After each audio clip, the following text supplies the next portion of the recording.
जल्दी तो जल्दी इदां दी वर्कशॉप्स जिहड़ियां ने ना होर ऑर्गेनाइज कीतियां जान तां जो बच्चियां नूं भी बहुत ज़्यादा फायदा होवे। जिस तरह तुसीं देखिया कि बच्चे बड़े इंटरस्ट लैके जिहड़ा इस चीज़ नूं सुन रहे सी और वाकई एक वो ग्राउंड लैवल ते वो बच्चा जिन्हों संगीत की कोई 0% भी उन्होंने नॉलेज नहीं, उन्हें भी किन्ने सोहने तरीके नाल जिहड़ा उन्होंने गायन किया। और इत्थे मैनूं लगदा फिर कमी साडे च।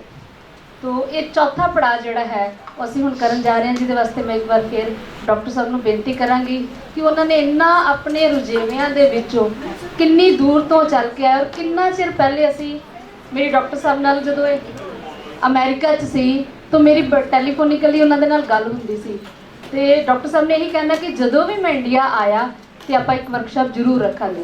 तो उन्होंने ये वादे नूं पूरा किया। सो असीं थैंकफुल हाँ उन्होंने, बहुत बहुत धन्यवाद उन्होंने साडी इस बेनती नूं प्रवान किया। सो हुण असीं उन्होंने फिर बेनती करते हैं कि जिहड़ा साडा लास्ट सैशन है उसकी शुरुआत करें। बाकी जकारा ते चीफ खालसा दीवान प्रोफेसर हरी सिंह जी लई, प्रिंसीपल साहब लई और रब जोत होरां लई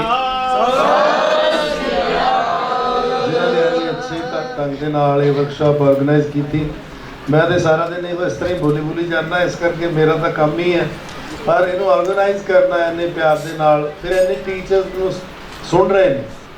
देखो इन्ने टीचर्स अजकल बहुत घट, साढ़े ओरीएंटेशन भी होंगे ने, रिफ्रैशर भी होंगे ने, पर उन्होंने टीचर इन्ने इंटरस्ट नाल बैठते नहीं। तुसी गुरु की गल सुनी है, तुसी सारे ब्लैस तो वड्डे भागां वाले हो। कल तुहाडे वल्लों बहुत सारे मेरे ख्याल तो मैं काफ़ी सवालों के जवाब दे चुका सी। फिर भी मेरा ये जिहड़ा कि कहते हैं कि धर्म है कि मैं इत्थे आया और मैं कुछ गल्लां कीतियां, उस तो कुछ सवाल तुहाडे मन में उठे।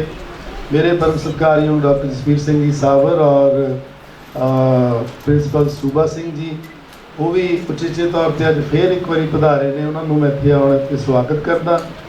मैनूं पता है कि वो मेरे प्यार में आए ने, भावें कि चीफ खालसा दीवान नाल उन्हां दा बहुत प्यार है, पर मैनू आके असीस देने लिए आए ने। मैं उन्होंने बहुत बहुत शुक्रगुजार हाँ। ओंकार सिंह जी कितने ने? ओंकार सिंह जी इन्होंने बहुत अच्छा सवाल किया सी कि 31 रागां की वैबसाइट जिसदे असीं वख-वख उन्होंने रूप पाए सी।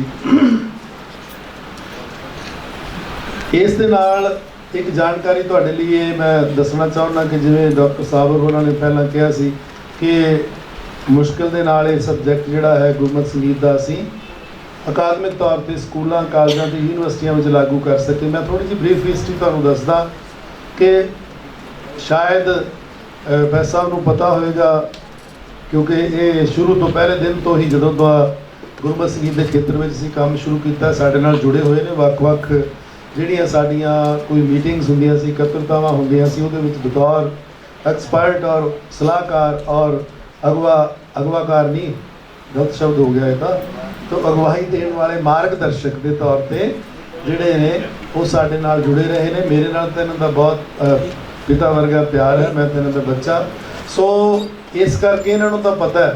पर सब तो पहला शायद इन्हों मैं याद कराना चाहना कि असी एक सैमीनार किया जो डॉक्टर दर्शन सिंह होरां ने मेरे ते इनायत की सी ते जिहड़ा पहली बारी गुरमत संगीत में उन्होंने एक सैमीनार कराया सी 1985 दे विच। डॉक्टर साहब भी उस विच शामिल हुए सी। वो बड़ा महत्वपूर्ण सैमीनार सी और उसनूं तुसीं दोबारा ऑर्गेनाइज कर सकते हो पैसा।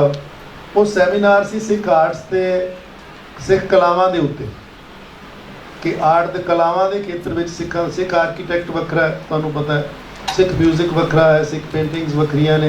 हुण साडी जिहड़ी है इत्थों तक कि साडा जिहड़ा पाक कला है, पकवान बनाने की अगर तुसीं देखिए तो वो भी साडी अलग है। सिख कल्चर और पंजाबी कल्चर में बहुत फर्क है, एक गल का ध्यान देना। चाहे दोहे एक दूसरे नाल जुड़े हुए ने और असी अपने मतलब के लिए कई बार जोड़ भी लैंदे तो वखरा भी कर लैंदे, पर पंजाबी सभ्याचार और सिख सभ्याचार दे विच काफ़ी अंतर है। सिख सभ्याचार जिहड़ा है उस दे केंद्र में गुरु ग्रंथ साहब ने और पंजाबी सभ्याचार में पंजाबी रहतल है। दोहां दे विच मोटे तौर पर अगर असी ये फर्क कढ़ीए तो साडी हुण मान लो कि बाहर दे गुरुद्वारे दे विच सानूं एक लंगर बनाने वाला चाहिए। हुण अजकल सारे इस गल ते बड़े वो ने जी कि साडा लंगर जिहड़ा है बड़ा हल्का होना चाहिए, स्वच्छ होना चाहिए। तुसीं सारे इस नाल सहमत हो, पर असीं उहदे च बटर पाई जाने क्यों होंदा है? क्योंकि साडा जिहड़ा फूड बनाने वाला लांगरी जिहड़ा है ਉਹ ਸਾਡਾ ਅਸੀਂ ਉਹਨੂੰ ਟ੍ਰੇਨਡ ਨਹੀਂ ਕਰ ਸਕੇ। ਪ੍ਰੀਚਰ ਦੀ ਗੱਲ ਤਾਂ ਦੂਰ ਹੈ, ਅਸੀਂ ਉਹ ਵੀ ਬੰਦਾ ਉਹ ਲਿਆਉਂਦੇ ਆ ਕਿ ਮੈਂ ਕਹਿਣਾ ਨਹੀਂ ਕਿਸੇ ਸੰਸਥਾ ਬਾਰੇ ਚਾਹੁੰਦਾ ਕਿ ਅਸੀਂ ਜਿਹੜੇ ਨਾਨ ਪ੍ਰੋਫੈਸ਼ਨਲ ਲੋਕ ਨੇ ਉਹਨਾਂ ਦੁਆਰਾ ਸੱਚਾ ਪ੍ਰਬੰਧ ਕਰਨਾ ਚਾਹੁੰਦਾ, ਵਿਚ ਇਜ਼ ਨਾਟ ਪੋਸੀਬਲ। ਹੁਣ ਅੱਛਾ ਪ੍ਰਬੰਧ ਤਾਂ ਹੋਏਗਾ ਕਿ ਹਰ ਚੀਜ਼ ਨੂੰ ਅਸੀਂ ਪ੍ਰੋਫੈਸ਼ਨਲਿਜ਼ਮ ਦੇ ਲਿਹਾਜ਼ ਨਾਲ ਦੇਖੀਏ। ਹੁਣ ਅਗਰ ਫੂਡ ਬਣਾਉਣਾ ਹੈ, ਕੜਾਹ ਪ੍ਰਸ਼ਾਦ ਦੀ ਰੈਸਪੀ ਤੁਹਾਨੂੰ ਸਾਰਿਆਂ ਨੂੰ ਪਤਾ ਹੈ ਕਿ ਉਹ ਬਿਲਕੁਲ ਅਲੱਗ ਹੈ ਸਾਰਿਆਂ ਦੇ ਨਾਲੋਂ ਹੀ, ਔਰ ਅਗਰ ਉਹ ਰੋਜ਼ ਬਣਾਉਣਾ ਹੈ ਔਰ ਅਗਰ ਲੰਗਰ ਰੋਜ਼ ਤਿਆਰ ਕਰਨਾ ਹੈ, ਲੰਗਰ ਇਕੱਲਾ ਤਿਆਰ ਕਰ ਦੇਣਾ ਹੀ, ਉਹਦੇ 'ਚ ਸਬਜ਼ੀਆਂ ਸੁਬਜ਼ੀਆਂ ਪਾ ਕੇ ਨਹੀਂ, ਲੰਗਰ ਦੇ ਨਾਲ ਇੱਕ ਖਾਸ ਮਰਿਆਦਾ ਬੱਝੀ ਹੋਈ ਹੈ। ਲੰਗਰ ਤਿਆਰ ਕਿਵੇਂ ਕਰਨਾ ਹੈ, ਲੰਗਰ ਤਿਆਰ ਕਰਨ ਵੇਲੇ ਕਿਹੜੀ ਕਿਹੜੀ ਬਾਣੀ ਪੜ੍ਹਨੀ ਹੈ, ਕਿਹੜੀ ਕਿਹੜੀ ਬਾਣੀ ਦਾ ਉਚਾਰਨ ਕਰਨਾ ਹੈ। ਰੈਸਪੀ ਤੋਂ ਇਲਾਵਾ ਮੈਂ ਗੱਲ ਕਰ ਰਿਹਾ, ਇਹ ਕੋਈ ਕਿਸੇ ਗ੍ਰੰਥੀ ਨਾਲੋਂ ਜਾਂ ਕਿਸੇ ਪ੍ਰਚਾਰਕ ਨਾਲੋਂ, ਵਿਦਵਾਨ ਨਾਲੋਂ, ਕੀਰਤਨੀ ਨਾਲੋਂ ਘੱਟ ਕਲਾ ਨਹੀਂ ਹੈ। ਆਪਣੇ ਆਪ ਦੇ ਵਿੱਚ ਇੱਕ ਖਾਸ ਕਲਾ ਹੈ। ਮੈਂ ਸ਼੍ਰੋਮਣੀ ਗੁਰਦੁਆਰਾ ਪ੍ਰਬੰਧਕ ਕਮੇਟੀ ਨੂੰ ਬੇਨਤੀ ਵੀ ਕੀਤੀ ਸੀ ਕਿ ਤੁਸੀਂ ਹੁਣ ਬਾਹਰ ਅਗਰ ਗੱਲ ਕਰੀਏ, ਹੁਣੇ ਇੱਕ ਸੱਜਣ ਮੇਰੇ ਕੋਲ ਆਇਆ ਸੀ, ਬਾਹਰ ਦੀ ਗੱਲ ਕਰਦਾ ਸੀ, ਬਾਹਰ ਦੇ ਗੁਰੂ ਘਰਾਂ ਦੀ। ਮੈਂ ਤੁਹਾਨੂੰ ਬੇਨਤੀ ਇਹਨਾਂ ਨੂੰ ਕੀਤੀ ਕਿ ਮੰਦਰਾਂ ਦੇ ਵਿੱਚ ਔਰ ਜਿੰਨੇ ਵੀ ਉੱਥੇ ਮੁਸਲਿਮ ਇੰਸਟੀਟਿਊਸ਼ਨਸ ਨੇ ਉਹਨਾਂ ਵਿੱਚ ਬਹੁਤ ਸਾਰੇ ਲੋਕ ਜਿਹੜੇ ਨੇ ਜੀ ਉਹ ਕੰਮ ਕਰ ਰਹੇ ਨੇ। ਉਹਨਾਂ ਨੇ ਆਪਣੇ ਹਜ਼ਾਰਾਂ ਹੀ ਬੰਦੇ ਅਮਰੀਕਾ, ਕੈਨੇਡਾ ਔਰ ਉੱਥੇ ਬੁਲਾ ਲਏ ਨੇ। ਅਸੀਂ ਸਮਝਦੇ ਹਾਂ ਕਿ 3 ਰਾਗੀ ਔਰ ਇੱਕ ਗ੍ਰੰਥੀ ਔਰ ਇੱਕ ਸੇਵਾਦਾਰ ਬੁਲਾ ਕੇ ਅਸੀਂ 4 ਬੰਦੇ ਉੱਥੇ ਬੁਲਾ ਲਏ ਤੇ ਬੜੀ ਮਾਰਕਾ ਮਾਰ ਲਿਆ। ਇਹ ਨਹੀਂ ਹੈ ਗੱਲ। ਉੱਥੇ ਮੰਦਰਾਂ ਦੇ ਵਿੱਚ ਬਹੁਤ ਬੰਦੇ, ਇਹ ਜੀ ਸਵੇਰ ਦੀ ਆਰਤੀ ਵਾਲਾ ਬੰਦਾ ਹੈ, ਦੁਪਹਿਰ ਦੀ ਆਰਤੀ ਵਾਲਾ, ਸ਼ਾਮ ਦੀ ਆਰਤੀ ਵਾਲਾ, ਇਹ ਫਲਾਣਾ ਟਿੱਕਾ ਲਾਉਣ ਵਾਲਾ ਹੈ, ਫਲਾਣਾ ਕੰਮ ਕਰਨ ਵਾਲਾ ਜੀ, ਇਹ ਨਮਾਜ਼ ਵਾਲਾ। ਹਰ ਤਰ੍ਹਾਂ ਦੇ ਨਾਲ ਉਹਨਾਂ ਨੇ ਆਪਣੀ ਜਿਹੜੀ ਨਫਰੀ ਹੈ ਉੱਥੇ ਵਧਾਈ ਹੈ। ਔਰ ਸਭ ਤੋਂ ਈਜ਼ੀਐਸਟ ਵੇ ਹੈ ਰਿਲੀਜੀਅਸ ਵਰਕਰ ਵੀਜ਼ਾ ਟੂਵਰਡਸ ਬਾਹਰ ਇੰਟਰਨੈਸ਼ਨਲ ਲੈਵਲ ਦੇ ਉੱਤੇ। ਤਾਂ ਉੱਥੇ ਕੀ ਹੈ, ਉੱਥੇ ਪ੍ਰੋਫੈਸ਼ਨਲਿਜ਼ਮ ਚੱਲਣਾ। ਅਗਰ ਅਸੀਂ ਇਸ ਨੂੰ ਡਿਵੈਲਪ ਕਰ ਲਈਏ, ਇਸ ਕਲਾ ਨੂੰ ਵੀ, ਤੇ ਇਹ ਵੀ ਆਪਣੇ ਆਪ ਦੇ ਵਿੱਚ ਇੱਕ ਬੜੀ ਵੱਡੀ ਗੱਲ ਹੋਏਗੀ। ਤਬਲੇ ਵਾਲਾ ਹੋ ਗਿਆ, ਦੰਤੀ ਸਾਜ਼ ਹੋ ਗਿਆ, ਗ੍ਰੰਥੀ ਹੋ ਗਿਆ, ਵਿਦਵਾਨ ਸਕਾਲਰ ਪ੍ਰਚਾਰਕ ਹੋ ਗਿਆ। ਫਿਰ ਜੇ ਦਰਬਾਰ ਸਾਹਿਬ ਵਿੱਚ ਅਰਦਾਸੀਆ ਹੋ ਸਕਦਾ ਹੈ ਤੇ ਸਾਡੇ ਇੱਕ ਅਰਦਾਸੀ ਦੀ ਪੋਸਟ ਨਹੀਂ ਹੋ ਸਕਦੀ, ਜੇ ਅਰਦਾਸ ਧੂਪੀਆ ਹੋ ਸਕਦਾ ਸਾਡੇ ਪੋਸਟ ਨਹੀਂ ਹੋ ਸਕਦੀ। ਇਹ ਇਸ ਤਰ੍ਹਾਂ ਹੈ ਕਿ ਅਸੀਂ ਆਪਣੀ ਗੁਰਦੁਆਰਾ ਇੰਸਟੀਟਿਊਸ਼ਨ ਨੂੰ ਕਿਵੇਂ ਸਟਰੋਂਗ ਕਰ ਸਕਦੇ ਹਾਂ ਔਰ ਕਿਸ ਤਰ੍ਹਾਂ ਗੁਰਦੁਆਰਾ ਇੰਸਟੀਟਿਊਸ਼ਨ ਦੇ ਨਾਲ ਅਸੀਂ ਹੋਰ ਜ਼ਿਆਦਾ ਜੋੜ ਕੇ, ਮੈਂ ਬਿਲਕੁਲ ਪਲੇਸਮੈਂਟ ਦੇ ਐਂਗਲ ਤੋਂ ਗੱਲ ਕਰ ਰਿਹਾ, ਮੈਂ ਫਿਲਾਸਫੀ ਦੀ ਗੱਲ ਨਹੀਂ ਕਰ ਰਿਹਾ। ਪਲੇਸਮੈਂਟ ਦੇ ਤੌਰ ਤੇ ਸਿੱਖ ਸੰਸਥਾ ਨੂੰ ਵਿਕਸਿਤ ਕਰਨ ਦੇ ਲਈ ਜ਼ਰੂਰੀ ਹੈ ਕਿ ਅਸੀਂ ਆਪਣੀਆਂ ਸੰਸਥਾਵਾਂ ਨੂੰ ਸਟਰੋਂਗ ਕਰੀਏ ਤੇ ਉਹਦੇ ਵਿੱਚ ਕੰਮ ਕਰਨ ਵਾਲੇ ਹਰ ਵਿਅਕਤੀ ਨੂੰ ਅਸੀਂ ਪ੍ਰੋਫੈਸ਼ਨਲ ਬਣਾਈਏ ਔਰ ਉਹਦਾ ਬਕਾਇਦਾ ਸਿਲੇਬਸ ਹੋਵੇ, ਉਹਦੇ ਬਕਾਇਦਾ ਕੰਮ ਨਿਰਧਾਰਿਤ ਹੋਣ, ਉਹਦੀ ਬਕਾਇਦਾ ਪੋਸਟਿੰਗ ਹੋਵੇ, ਉਹਦੇ ਬਕਾਇਦਾ ਗ੍ਰੇਡ ਹੋਣ, ਉਹਦਾ ਬਾਹਰ ਕੀ ਗ੍ਰੇਡ ਹੋਏਗਾ, ਇੱਥੇ ਕੀ ਗ੍ਰੇਡ ਹੋਏਗਾ। ਕਿਸ ਤਰ੍ਹਾਂ ਅਸੀਂ ਉਹਨਾਂ ਨੂੰ ਇਸ ਪੇਸ਼ੇ 'ਚ ਪਾਉਣਾ ਹੈ, ਨੌਜਵਾਨ ਕਿਵੇਂ ਇਸ ਪੇਸ਼ੇ ਵੱਲ ਆਕਰਸ਼ਿਤ ਹੋਣਗੇ। ਜਿਵੇਂ ਤੁਹਾਡੇ ਸਾਹਮਣੇ ਤੰਤੀ ਸਾਜ਼ ਦੀ ਮਿਸਾਲ ਤੁਹਾਡੇ ਸਾਹਮਣੇ ਆ ਕਿ ਅਸੀਂ ਥੋੜ੍ਹਾ ਜਿਹਾ ਐਫਰਟ ਕੀਤਾ। ਦੇਖੋ ਸਤਿਗੁਰੂ ਕੋਟ ਪੈਂਡਾ ਆਗੇ ਹੋਏ ਲੇਤ ਹੈ ਦਾ ਹੋਰ ਕੋਈ ਗੱਲ ਨਹੀਂ ਕਿ ਅਗਰ ਅਸੀਂ ਥੋੜੇ ਬੱਚਿਆਂ ਨੂੰ ਰਬਾਬ ਬਣਵਾ ਕੇ, ਰਬਾਬ ਸਾਜ਼ ਬਣਵਾ ਕੇ ਅਸੀਂ ਉਹਨਾਂ ਨੂੰ ਸਿਖਾਇਆ, ਸਿਖਾਉਣ ਦੇ ਨਾਲ ਉਹਨਾਂ ਦੀ ਪਲੇਸਮੈਂਟ ਹੋ ਗਈ। ਪਲੇਸਮੈਂਟ ਦੇ ਨਾਲ ਰਾਤੋਂ ਰਾਤ ਸਾਰੀ ਦੁਨੀਆ ਵਿੱਚ ਰਾਗੀਆਂ ਦੀ ਗਿਣਤੀ 3 ਤੋਂ 4 ਹੋ ਗਈ। ਤਾਂ ਕਿੰਨਾ ਕੀਰਤਨ ਦੀ ਇੰਡਸਟਰੀ ਦੇ ਵਿੱਚ ਕਿੰਨੀ ਡਿਵੈਲਪਮੈਂਟ ਹੋਈ ਔਰ ਕਿੰਨੀ ਪਲੇਸਮੈਂਟ ਜ਼ਿਆਦਾ ਹੋਈ। ਇਹ ਕਿਸੇ ਸਬਜੈਕਟ ਦੀ ਡਿਵੈਲਪਮੈਂਟ ਦੇ ਲਈ ਜ਼ਰੂਰੀ ਹੁੰਦਾ। ਸੇਮ ਗੁਰਦੁਆਰਾ ਇੰਸਟੀਟਿਊਸ਼ਨ ਦੀ ਡਿਵੈਲਪਮੈਂਟ ਲਈ ਵੀ ਬੜੀ ਜ਼ਰੂਰੀ ਸੀ ਔਰ ਅਸੀਂ ਇਹ ਕੋਸ਼ਿਸ਼ ਕੀਤੀ ਪੰਜਾਬੀ ਯੂਨੀਵਰਸਿਟੀ ਦੇ ਵਿੱਚ। ਠੀਕ ਹੈ, ਉੱਥੋਂ ਮੈਂ ਰਿਟਾਇਰ ਹੋ ਗਿਆ ਪਰ ਮੇਰੀਆਂ ਉਹਨਾਂ ਲਈ ਦੁਆਵਾਂ ਨੇ, ਸ਼ੁਭ ਇੱਛਾਵਾਂ ਨੇ ਕਿ ਹੋਰ ਕੰਮ ਵਧੀਆ ਹੋਵੇ। ਉੱਥੇ ਇੱਕ ਡਿਪਾਰਟਮੈਂਟ ਅਸੀਂ ਗੁਰਮਤਿ ਸੰਗੀਤ ਚੇਅਰ ਪੰਜਾਬੀ ਯੂਨੀਵਰਸਿਟੀ ਦੇ ਨਾਲ 90 ਲੱਖ ਰੁਪਏ ਦਾ ਇੱਕ MOU ਸਾਈਨ ਕਰਕੇ ਗੁਰਮਤਿ ਸੰਗੀਤ ਚੇਅਰ ਬਣਾਈ। ਬੀਬੀ ਜਸਵੀਰ ਕੌਰ ਜੀ ਖਾਲਸਾ ਸ੍ਰੀ ਗੁਰੂ ਗਿਆਨ ਪ੍ਰਕਾਸ਼ ਫਾਊਂਡੇਸ਼ਨ ਦੇ ਉਦਮ ਨਾਲ ਹੀ ਫਿਰ ਅਸੀਂ ਗੁਰਮਤਿ ਸੰਗੀਤ ਭਵਨ ਬਣਾਇਆ 2007 ਵਿੱਚ। ਫਿਰ ਨਾਲ ਹੀ ਅਸੀਂ ਗੁਰਮਤਿ ਸੰਗੀਤ ਜਿਹੜਾ ਹੈ, ਪੰਜਾਬ ਗਵਰਨਮੈਂਟ ਨੇ ਸਾਨੂੰ ਬੜਾ ਸਪੋਰਟ ਕੀਤਾ। ਉਸ ਵੇਲੇ 400 ਸਾਲਾ ਪ੍ਰਕਾਸ਼ ਉਤਸਵ ਸੀਗਾ ਆਪਣਾ ਗੁਰੂ ਗ੍ਰੰਥ ਸਾਹਿਬ ਜੀ ਦਾ, ਤੇ ਉਹਨਾਂ ਨੇ ਸਾਨੂੰ 70 ਲੱਖ ਰੁਪਏ ਦੇ ਡਿਫਰੈਂਟ ਪੋਸਟਾਂ ਦਿੱਤੀਆਂ। ਹਾਲਾਂਕਿ ਯੂਨੀਵਰਸਿਟੀ ਨੂੰ ਬਹੁਤ ਘੱਟ ਪੈਸਾ ਦਿੰਦੇ ਸੀ।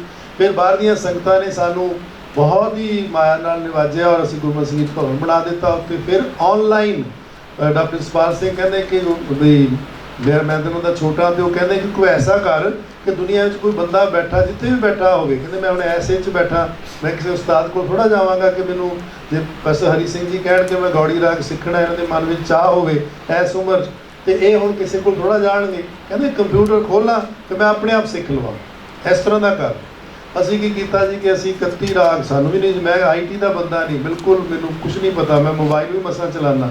तो मैं अपने मित्र दोस्त जोड़े इकट्ठे कर ले, बस एक सॉफ्टवेयर तैयार करके 31 राग सैल्फ लर्निंग प्रोग्राम बना दिता। उसनों डॉक्टर जसपाल सिंह जी ਤਰਲੋਚਨ ਸਿੰਘ ਜੀ ਔਰ ਸਾਰੇ ਸਾਡੇ ਹੋਰ ਕਾਫੀ ਬੰਦਿਆਂ ਨੇ ਰਿਲੀਜ਼ ਵੀ ਕੀਤਾ। ਉਹ 31 ਰਾਗਾਂ ਦੇ ਵਿੱਚ ਕੀ ਸੀ ਕਿ ਤੁਸੀਂ ਕੰਪਿਊਟਰ ਖੋਲ੍ਹਦੇ ਸੀ ਔਰ ਉੱਤੇ ਹਾਰਮੋਨੀਅਮ ਦੀ ਸਕੇਲ ਆ ਜਾਂਦੀ ਸੀ ਔਰ ਉਹਦੇ ਵਿੱਚ ਉਹ ਸੁਰਾਂ ਦੇ ਨਾਲ ਆ ਜਾਂਦਾ ਸੀ ਕਿ ਰੰਗ ਰੱਤਾ ਮੇਰਾ ਸਾਹਿਬ, ਇਸ ਤਰ੍ਹਾਂ ਸ੍ਰੀ ਦੇ ਵਿੱਚ ਤੁਸੀਂ ਗਾਇਨ ਕਰ ਸਕਦੇ ਹੋ। ਆਹ ਦਾ ਸਰੂਪ ਹੈ ਤੇ ਕੋਈ ਵੀ ਵਿਅਕਤੀ ਉਹਨੂੰ ਦੇਖ ਕੇ ਆਪਣਾ ਹਾਰਮੋਨੀਅਮ ਅੱਗੇ ਰੱਖ ਕੇ ਉਸ ਨੂੰ ਗਾਇਨ ਕਰ ਸਕਦੇ। ਸਿੰਪਲ ਅਸੀਂ 31 ਰਾਗ ਅਸੀਂ ਪਾ ਦਿੱਤੇ। ਜਦੋਂ 31 ਰਾਗ ਦਾ ਪ੍ਰੋਗਰਾਮ ਦੇਖਿਆ ਤੇ ਉਹਨਾਂ ਨੇ ਤਾਂ ਖੁਸ਼ ਹੋਣਾ ਹੀ ਸੀ ਕਿਉਂਕਿ ਉਹ ਪਿਆਰ ਹੀ ਸਾਨੂੰ ਇੰਨਾ ਕਰਦੇ ਸੀ, ਪਰ ਪ੍ਰੋਗਰਾਮ ਵੀ ਬਹੁਤ ਅੱਛਾ ਸੀ। ਤਾਂ ਉਹਨਾਂ ਨੇ ਉੱਥੇ ਹੀ ਐਲਾਨ ਕਰ ਦਿੱਤਾ ਕਿ ਇਹ ਜਿਹੜਾ ਇਹਨਾਂ ਨੇ ਪ੍ਰੋਗਰਾਮ ਤਿਆਰ ਕੀਤਾ ਹੈ ਹੁਣ ਇਹ ਇੱਥੇ ਨਹੀਂ ਰਹੂਗਾ, ਇਹਦਾ ਇੱਕ ਛੋਟਾ ਜਿਹਾ ਤੁਸੀਂ ਵਿੰਗ ਬਣਾ ਦਿਓ। ਉਹ ਵਿੰਗ ਤੋਂ ਡਿਪਾਰਟਮੈਂਟ ਬਣ ਗਿਆ ਆਨਲਾਈਨ। ਹੁਣ ਤੁਹਾਨੂੰ ਕੋਵਿਡ ਨੇ ਆਨਲਾਈਨ ਕੀਤਾ ਨਾ, ਆਨਲਾਈਨ ਟੀਚਿੰਗ ਦੇ ਲਈ, ਤੇ ਅਸੀਂ ਇਹ ਕੋਵਿਡ ਤੋਂ 10 ਸਾਲ ਪਹਿਲਾਂ ਪ੍ਰਿੰਸੀਪਲ ਸਾਹਿਬ ਆਨਲਾਈਨ ਪ੍ਰੋਗਰਾਮ ਜਿਹੜਾ ਹੈ ਗੁਰਮਤਿ ਸੰਗੀਤ ਟੀਚਿੰਗ ਦਾ ਸ਼ੁਰੂ ਕਰ ਦਿੱਤਾ। ਮੇਰੇ ਤੇ ਬੜੇ ਲੋਕੀ ਹੱਸਦੇ ਸੀ ਕਿ ਦੱਸ ਮਿਊਜ਼ਿਕ ਆਨਲਾਈਨ ਸਿਖਾ ਸਕਦੇ ਹੋ, ਕਿਵੇਂ ਸਿਖਾ ਸਕਦੇ ਹੋ, ਗੁਰੂ ਸ਼ਿਸ਼ ਪਰੰਪਰਾ ਹੈ, ਇਹ ਤਾਂ ਸਾਹਮਣੇ ਬੈਠ ਕੇ ਸੀਨਾ ਮਸੀਨਾ ਸਿੱਖਿਆ ਜਾ ਸਕਦਾ ਹੈ। ਮਜ਼ਾਕ ਕਰਦੇ ਸੀ ਸਾਨੂੰ। ਉਸ ਤੋਂ ਬਾਅਦ ਬਾਬਾ ਜੀ ਨੇ ਐਸੀ ਕਲਾ ਦਾ ਕੋਵਿਡ 'ਚ ਸਾਰੇ ਹੀ ਆਨਲਾਈਨ ਹੋ ਗਏ ਹੋ ਤੁਸੀਂ, ਠੀਕ ਹੈ। ਔਰ ਫਿਰ ਮੈਂ ਬਹੁਤ ਸਿਆਣਾ ਹੋ ਗਿਆ ਕਿ ਦੇਖੋ ਕਿੰਨਾ ਵਿਜ਼ਨਰੀ ਹੈ ਡਾਕਟਰ ਗੁਰਨਾਮ ਸਿੰਘ, ਜਿਹਨੇ 10 ਸਾਲ ਪਹਿਲਾਂ ਉਹ ਕਰ ਦਿੱਤਾ ਸੀ ਹੈ। ਜਿਹੜੇ ਪਹਿਲਾਂ ਉਹੀ ਲੋਕੀ ਕ੍ਰਿਟਿਸਾਈਜ਼ ਕਰਦੇ ਸੀ ਉਹੀ ਹੁਣ ਮਿਊਜ਼ਿਕ ਦਾ ਸਭ ਤੋਂ ਵਧੀਆ ਸਿਖਾਉਣ ਦਾ ਢੰਗ ਹੀ ਆਨਲਾਈਨ ਨੂੰ ਮੰਨਿਆ ਜਾ ਰਿਹਾ ਕਿ ਟੀਚਰ ਆਪਣੇ ਘਰ ਬੈਠਾ ਆਰਾਮ ਦੇ ਨਾਲ, ਸਟੂਡੈਂਟ ਆਪਣੇ ਘਰ ਬੈਠਾ 101 ਕਲਾਸ ਲੱਗ ਰਹੀ ਹੈ ਬੜੇ ਪਿਆਰ ਦੇ ਨਾਲ। ਔਰ ਬੱਚਾ ਵੀ ਕਿਤੇ ਹਿਲ ਕੇ ਜਾ ਨਹੀਂ ਸਕਦਾ, ਕੋਈ ਕੈਮਰੇ ਸਾਹਮਣੇ ਬੈਠਣਾ, ਨਹੀਂ ਤਾਂ ਬੱਚਾ ਕਦੇ ਉੱਧਰ ਨੂੰ ਚਲਾ ਗਿਆ ਕਦੇ ਉੱਧਰ ਨੂੰ ਚਲਾ ਗਿਆ, ਔਰ ਸਿਖਾਉਣਾ ਬਹੁਤ ਮੁਸ਼ਕਿਲ ਸੀ, ਤੁਹਾਨੂੰ ਸਾਰਿਆਂ ਨੂੰ ਪਤਾ ਹੈ। ਤਾਂ ਆਨਲਾਈਨ ਟੀਚਿੰਗ ਦਾ ਡਿਪਾਰਟਮੈਂਟ ਬਣਾਇਆ। ਹੁਣ ਉੱਥੇ BA ਚੱਲ ਰਹੀ ਹੈ, BA ਵਿਦ ਗੁਰਮਤਿ ਸੰਗੀਤ ਚੱਲ ਰਹੀ ਹੈ, MA ਵਿਦ ਗੁਰਮਤਿ ਸੰਗੀਤ ਚੱਲ ਰਹੀ ਹੈ। ਔਰ ਉਸ ਦੇ ਵਿੱਚ ਫਿਰ ਅਖੰਡ ਕੀਰਤਨੀ ਜਥਾ ਸਰੀ ਨੇ ਸਾਨੂੰ ਕਾਫੀ 22 ਲੱਖ ਰੁਪਏ ਦਿੱਤਾ ਔਰ ਅਸੀਂ ਉੱਚ ਭਾਈ ਰਣਧੀਰ ਸਿੰਘ ਆਨਲਾਈਨ ਗੁਰਮਤਿ ਸੰਗੀਤ ਲਾਇਬ੍ਰੇਰੀ ਸਥਾਪਿਤ ਕੀਤੀ ਔਰ ਤੁਸੀਂ ਸਾਰਿਆਂ ਨੇ ਵਿਜ਼ਿਟ ਵੀ ਕੀਤੇ ਹੋਣਾ। ਉਹਦੇ ਵਿੱਚ ਪਹਿਲੀ ਵਾਰੀ ਅੱਜ ਤੋਂ 15 ਸਾਲ ਪਹਿਲਾਂ ਅਸੀਂ ਸਾਰਾ ਗੁਰਮਤਿ ਸੰਗੀਤ ਲਿਟਰੇਚਰ, ਸਾਰੇ ਰਿਸਰਚ ਪੇਪਰ, ਸਾਰੀਆਂ ਬੁੱਕਸ, ਸਾਰੀਆਂ ਨੋਟੇਸ਼ਨਸ, ਰਿਕਾਰਡਿੰਗ ਅਸੀਂ ਉਹਨਾਂ ਨੂੰ ਕਰਕੇ ਸਕੈਨ ਔਰ ਉਹਨਾਂ ਨੂੰ ਫੋਟੋਸ਼ਾਪ ਵਿੱਚ ਕੰਮ ਕਰਕੇ ਅਸੀਂ ਪਾ ਚੁੱਕੇ ਹਾਂ। ਤੁਹਾਨੂੰ ਉਹ ਵੈਬਸਾਈਟ ਸਾਡੀ ਚੱਲਦੀ ਸੀ, ਹੁਣ ਸ਼ਾਇਦ ਬੰਦ ਹੋ ਗਈ, ਪਰ ਉਹ ਮਟੀਰੀਅਲ ਸਾਡਾ ਸਾਰਾ ਸਾਡੇ ਕੋਲ ਹੈ। ਇਹਦੇ ਨਾਲ ਹੀ ਫਿਰ ਅਸੀਂ ਸ੍ਰੀ ਰਾਗ ਕਿੰਨੇ ਰਾਗੀਆਂ ਨੇ ਗਾਇਆ, ਆਰਕਾਈਵ ਜਿਸ ਦੀ ਮੈਂ ਗੱਲ ਕਰ ਰਿਹਾ, ਮੈਂ ਕੋਈ ਇਹ ਨਹੀਂ ਕਰ ਰਿਹਾ ਕਿ ਤੁਹਾਨੂੰ ਕੰਮ ਦੇ ਕੇ ਜਾ ਰਿਹਾ, ਅਸੀਂ ਇਹ ਪਹਿਲਾਂ ਕੰਮ ਕਰ ਚੁੱਕੇ ਹਾਂ। ਸ੍ਰੀ ਰਾਗ ਭਾਈ ਅਵਤਾਰ ਸਿੰਘ ਜੀ ਨੇ ਕਿਵੇਂ ਗਾਇਆ, ਭਾਈ ਬਲਬੀਰ ਸਿੰਘ ਜੀ ਨੇ ਕਿਵੇਂ ਗਾਇਆ, ਭਾਈ ਕਰਤਾਰ ਸਿੰਘ ਜੀ ਨੇ ਕਿਵੇਂ ਗਾਇਆ, ਡਾਕਟਰ ਗੁਰਨਾਮ ਸਿੰਘ ਨੇ ਕਿਵੇਂ ਗਾਇਆ, ਹੋਰ ਲੋਕਾਂ ਨੇ ਕਿਵੇਂ ਗਾਇਆ, ਉਹਨਾਂ ਸਾਰਿਆਂ ਦਾ ਸ੍ਰੀ ਰਾਗ ਅਸੀਂ ਇੱਕ ਬਣਾ ਦਿੱਤਾ ਸੀ ਜਿਹਦੀ ਇਹ ਗੱਲ ਕਰ ਰਹੇ ਨੇ। ਇੱਥੇ ਮੈਂ ਆਉਣਾ ਚਾਹੁੰਦਾ ਸੀ, ਉਹ ਐਡੀ ਵੱਡਾ ਕੰਮ ਸੀ, ਪਰ ਅਸੀਂ ਨਾ ਤਾਂ ਵੈਬਸਾਈਟਸ ਦੇਖਦੇ ਹਾਂ, ਨਾ ਅਸੀਂ ਆਪਣੇ ਕੰਮ ਨੂੰ ਦੇਖਦੇ ਹਾਂ, ਨਾ ਆਰਕਾਈਵ ਦੇਖਦੇ ਹਾਂ, ਪਰ ਗੱਲਾਂ ਅਸੀਂ ਬਹੁਤ ਜ਼ਿਆਦਾ ਕਰਦੇ ਹਾਂ, ਕੰਮ ਅਸੀਂ ਘੱਟ ਕਰਦੇ ਹਾਂ। ਉਹ ਬੰਦ ਹੋ ਗਈ ਫਾਈਨੈਂਸ਼ੀਅਲ ਕ੍ਰਾਈਸਿਸ ਕਰਕੇ, ਪਰ ਇਹ ਸਾਰਾ ਕੰਮ ਜਿਹੜਾ ਹੈ ਹੋ ਚੁੱਕਾ ਹੈ। ਤੁਹਾਡੇ ਗਿਆਨ ਵਿੱਚ ਚਾਹੀਦਾ, ਵਾਧਾ ਚਾਹੀਦਾ। ਸੰਤ Sucha Singh archives of music ਬਣਾਇਆ ਸੀ, ਉਹਦੇ 'ਚ ਅਸੀਂ ਕਲਾਸੀਕਲ ਮਿਊਜ਼ਿਕ ਸਾਰਾ ਪੰਜਾਬ ਦਾ, ਪੰਜਾਬ ਦੀ ਵਿਰਾਸਤ ਬੜੀ ਵੱਖਰੀ ਹੈ, ਪੰਜਾਬ ਦੇ ਘਰਾਣੇ ਬੜੇ ਨੇ, ਪੰਜਾਬ ਦੇ ਗਾਇਕ ਬੜੇ ਨੇ, ਉਹ ਸਾਰਾ ਇਕੱਠਾ ਕਰਕੇ ਪਾਇਆ ਸੀ। ਉਹਦੇ ਨਾਲ ਹੀ ਫਿਰ ਅਸੀਂ ਸੂਫੀ ਸੰਗੀਤ ਵੀ ਪਾਇਆ ਸੀ, ਉਹਦੇ ਨਾਲ ਲੋਕ ਸੰਗੀਤ ਪਾਇਆ। ਲੋਕ ਸੰਗੀਤ ਦੇ ਅਸੀਂ 15 ਮੇਲੇ ਕੀਤੇ ਨੇ, ਉਹਦੇ 'ਚ ਢਾਡੀ, ਕਵੀਸ਼ਰ ਜਿਹੜੇ ਨੇ, ਤੂੰਬੇ ਤਾਰੇ ਵਾਲੇ, ਗੁੱਗੇ ਵਾਲੇ, ਇਹ ਸਾਰਿਆਂ ਦੀ ਗਾਇਕੀ ਨੂੰ ਇਕੱਠਾ ਕਰਕੇ ਅਸੀਂ ਉਹਦੇ ਵਿੱਚ ਪਾ ਦਿੱਤਾ, ਕਿਉਂਕਿ ਜਿੰਨੀ ਦੇਰ ਤੱਕ ਅਸੀਂ ਪੰਜਾਬ ਦੀਆਂ ਹੋਰ ਪਰੰਪਰਾਵਾਂ ਨੂੰ ਨਹੀਂ ਜਾਣਾਂਗੇ ਉਨੀ ਦੇਰ ਤੱਕ ਅਸੀਂ ਗੁਰਮਤਿ ਸੰਗੀਤ ਨੂੰ ਨਹੀਂ ਸਮਝ ਸਕਦੇ।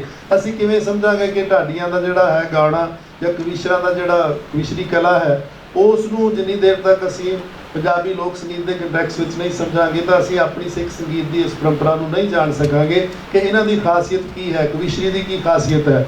ਤੋ ਇਹ ਸਾਰੀਆਂ ਪਰੰਪਰਾਵਾਂ ਨੂੰ ਜਾਣਨ ਲਈ ਇਹਨਾਂ 'ਤੇ ਕੰਮ ਕਰਨਾ ਬੜਾ ਜ਼ਰੂਰੀ ਹੈ। ਇਹ ਵੈਬਸਾਈਟ ਤੁਸੀਂ ਦੇਖ ਸਕਦੇ ਹੋ। ਦੁਬਾਰਾ ਤੁਸੀਂ ਮੈਨੂੰ ਕਹੋਗੇ ਤੁਸੀਂ ਚਾਲੂ ਕਰ ਦਿਓ, ਮੈਂ ਚਾਲੂ ਨਹੀਂ ਕਰ ਸਕਦਾ। ਯੂਨੀਵਰਸਿਟੀ ਨੂੰ ਐਪਰੀਸ਼ੀਏਟ ਕਰੋ, ਪੰਜਾਬੀ ਯੂਨੀਵਰਸਿਟੀ ਨੂੰ, ਵਾਈਸ ਚਾਂਸਲਰ ਨੂੰ ਚਿੱਠੀਆਂ ਲਿਖੋ ਤਾਂ ਕਿ ਵੈਬਸਾਈਟ ਜਿਹੜੀ ਹੈ ਉਹ ਦੁਬਾਰਾ ਰਿਵਾਈਵ ਹੋ ਸਕੇ, ਕਿਉਂਕਿ ਜਿੰਨੀ ਦੇਰ ਮੈਂ ਸੀ ਮੈਨੂੰ ਤਾਂ ਮੇਰੇ ਉੱਤੇ ਤਾਂ ਠੀਕ ਹੈ ਘੋੜੇ 'ਤੇ ਦਾ ਲੱਗਦਾ ਹੈ, ਤਾਂ ਮੈਨੂੰ ਤਾਂ ਸਾਰੇ ਲੋਕੀ ਦਾਨ ਵੀ ਦੇ ਦਿੰਦੇ ਸੀ, ਕ੍ਰੈਡੀਬਿਲਿਟੀ ਸੀ, ਤੇ ਇਸ ਕਰਕੇ ਸਾਰੀਆਂ ਵੈਬਸਾਈਟਸ ਜਿਹੜੀਆਂ ਸੀ ਉਹ ਵੀ ਚੱਲਦੀਆਂ ਸੀ ਤੇ ਅਸੀਂ ਆਪਣੇ ਕੋਲ ਬਾਹਰੋਂ ਡੋਨਰਸ ਦੀ ਹੈਲਪ ਦੇ ਨਾਲ ਚਲਾਉਂਦੇ ਸੀ। ਪਰ ਉਸ ਤੋਂ ਬਾਅਦ ਜਦੋਂ ਫਿਰ ਅਸੀਂ ਵਿਛੜ ਜਾਂਦੇ ਹਾਂ ਤੇ ਫਿਰ ਉਹ ਸਾਰਾ ਕੁਝ ਸਿਸਟਮ ਉਸ ਤਰ੍ਹਾਂ ਨਹੀਂ ਚੱਲਦਾ। ਸੋ ਤੁਹਾਡਾ ਹੈ, ਤੁਹਾਡੀ ਸੰਪਤੀ ਹੈ, ਤੁਹਾਡੇ ਸਾਰਿਆਂ ਦੇ ਲਈ ਸਾਂਝਾ ਹੈ, ਤੁਸੀਂ ਉਹਨੂੰ ਫਿਰ ਚਾਲੂ ਵੀ ਕਰਵਾ ਸਕਦੇ ਹੋ ਔਰ ਮੈਂ ਵੀ ਉਹਨਾਂ ਨੂੰ ਬੇਨਤੀ ਕਰਾਂਗਾ।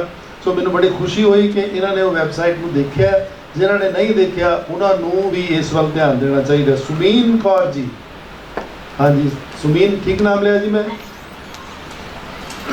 ਇਹਨਾਂ ਦਾ ਸ਼ਬਦ ਸੀ ਕਿ ਬੜਾ ਅੱਛਾ ਸੁਝਾਅ ਸੀ ਇਹਨਾਂ ਦਾ ਕਹਿਣਾ ਇਹ ਚਾਹੁੰਦੇ ਨੇ ਕਿ ਬੈਠ ਜਾਓ ਪਲੀਜ਼, ਬੈਠ ਜਾਓ ਪਲੀਜ਼। ਆਓ ਮੇਰੇ ਸਤਿਕਾਰਯੋਗ ਭਾਈ ਸਾਹਿਬ ਭਾਈ ਨਰਿੰਦਰ ਸਿੰਘ ਜੀ, ਜਿਨ੍ਹਾਂ ਨੂੰ ਪਿਆਰ ਨਾਲ ਅਸੀਂ ਬਨਾਰਸੀ ਵੀ ਆਖਦੇ ਹਾਂ, ਤਸ਼ਰੀਫ ਲੈ ਆਏ ਨੇ। ਉਹਨਾਂ ਦੀ ਆਮਦ ਤੇ ਮੈਂ ਇੱਕ ਜੈਕਾਰਾ ਬੁਲਾਵਾਂਗਾ। ਬੋਲੇ ਸੋ ਨਿਹਾਲ, ਸਤਿ ਸ਼੍ਰੀ ਅਕਾਲ। ਮੇਰੇ ਬਹੁਤ ਪਿਆਰੇ ਨੇ ਔਰ ਅੱਜ ਕੱਲ੍ਹ ਮੈਨੂੰ ਬੜੀ ਖੁਸ਼ੀ ਹੋਈ ਹੈ ਕਿ ਚੀਫ ਖਾਲਸਾ ਦੀਵਾਨ ਦੇ ਵਿਦਿਆਲੇ ਦੇ ਵਿੱਚ ਸਿਖਾ ਰਹੇ ਨੇ। ਔਰ ਇਹ ਵੀ ਮੈਨੂੰ ਪਤਾ ਲੱਗ ਗਿਆ ਕਿ ਜਲਦੀ ਇਹਨਾਂ ਨੇ ਬਾਹਰ ਕਿਤੇ ਟੂਰ 'ਤੇ ਵੀ ਜਾਣਾ। ਸੋ ਸਾਰੀਆਂ ਸਾਂਝਾਂ ਇਹਨਾਂ ਨਾਲ ਪੈ ਚੁੱਕੀਆਂ ਨੇ ਤੇ ਬੜਾ ਇਹਨਾਂ ਦਾ ਮੈਂ ਸਵਾਗਤ ਕਰਦਾ। ਸੁਮੀਨ ਕੌਰ ਜੀ ਸੰਗੀਤ ਅਧਿਆਪਕਾ ਦੇ ਸਵਾਲ ਕੀਤਾ ਸੀ ਕਿ ਸ਼ਬਦ ਗਾਇਨ ਅਸੀਂ ਰਾਗਾਤਮਕ ਸ਼ਬਦ ਗਾਇਨ ਨੂੰ ਲਾਈਟ ਕਰ ਦਈਏ। ਲਾਈਟ ਤੋਂ ਮੈਨੂੰ ਭਾਵ ਨਹੀਂ, ਲਾਈਟ ਮਿਊਜ਼ਿਕ ਹੁੰਦਾ, ਸੰਗੀਤ ਹੁੰਦਾ, ਉਹਦੇ ਵਿੱਚ ਲਾਈਟ ਜਾਂ ਦੂਸਰਾ ਨਹੀਂ ਹੁੰਦਾ ਵੀ ਉਹ ਅਸੀਂ ਕਰ ਸਕਦੇ ਹਾਂ ਕਿ ਨਹੀਂ ਕਰ ਸਕਦੇ ਹਾਂ। ਮੇਰੇ ਮੁਤਾਬਕ ਤਾਂ ਕਰ ਸਕਦੇ ਹੋ। ਦੇਖੋ ਫਿਰ ਉੱਥੇ ਉਹੀ ਗੱਲ ਹੈ ਕਿ ਜੇ ਮੈਂ ਸ਼ਬਦ ਦਾ ਸੰਚਾਰ ਹੀ ਨਾ ਕਰ ਸਕਿਆ, ਜੇ ਮੇਰਾ ਗਾਇਆ ਹੋਇਆ ਸ਼ਬਦ ਬਾਰੇ ਜੋ ਮੈਂ ਫੀਲ ਕਰ ਰਿਹਾ, ਜੋ ਮੈਂ ਤਸੱਵਰ ਕੀਤਾ, ਜੋ ਮੈਨੂੰ ਗੁਰੂ ਪਾਤਸ਼ਾਹ ਨੇ ਮੈਨੂੰ ਇਲਹਾਮ ਕੀਤਾ, ਉਹ ਜੋ ਉਪਜ ਮੈਨੂੰ ਭੇਜੀ ਹੈ, ਜੇ ਉਸ ਦੇ ਵਿੱਚ ਸ਼ਬਦ ਦਾ ਸੰਚਾਰ ਨਾ ਹੋਇਆ ਤਾਂ ਜਿਵੇਂ ਮੇਰਾ ਗਾਣਾ ਮੇਰੇ ਤੱਕ ਹੀ ਸੀਮਤ ਰਿਹਾ, ਸੰਗਤ ਤੱਕ ਨਾ ਪਹੁੰਚਿਆ, ਤਾਂ ਫਿਰ ਉਸ ਦਾ ਗਾਣਾ ਨਿਰਾਰਥਕ ਹੈ। ਇਹ ਤਾਂ ਮੰਨਦੇ ਹੋ ਨਾ ਸਾਰੇ। ਉਸ ਗੱਲ ਦਾ ਤਾਂ ਕੋਈ ਅਸਰ ਹੀ ਨਹੀਂ ਹੈਗਾ। ਉਹ ਤਾਂ ਠੀਕ ਹੈ, ਮੈਂ ਆਪਣੇ ਲਈ ਗਾ ਲਿਆ ਔਰ ਉਸ 'ਤੇ ਨਿਰਸੰਦੇਹ ਉਹ ਜਦੋਂ ਮੈਂ ਗਾਵਾਂਗਾ ਸੰਗਤ ਨੂੰ ਸਮਝ ਨਹੀਂ ਆਏਗਾ ਤੇ ਜਿੱਥੇ ਮੇਰਾ ਰਤਬਾ ਘਟੇਗੀ ਉੱਥੇ ਮੇਰੀ ਆਮਦਨ ਵੀ ਘਟੂਗੀ। ਉਹ ਤਾਂ ਘਟਣੀ ਲਾਜ਼ਮੀ ਹੈ ਜੀ। ਤੋ ਜਿੰਨਾ ਸੰਚਾਰ ਹੋਊਗਾ, ਜਿੰਨਾ ਤੁਸੀਂ ਸ਼ਬਦ ਦਾ ਸੰਚਾਰ ਕਰੋਗੇ, ਜਿੰਨਾ ਸੰਗਤ ਤੱਕ ਜਾਏਗਾ, ਓਨਾ ਹੀ ਉਹਦਾ ਅਸਰ ਹੋਏਗਾ।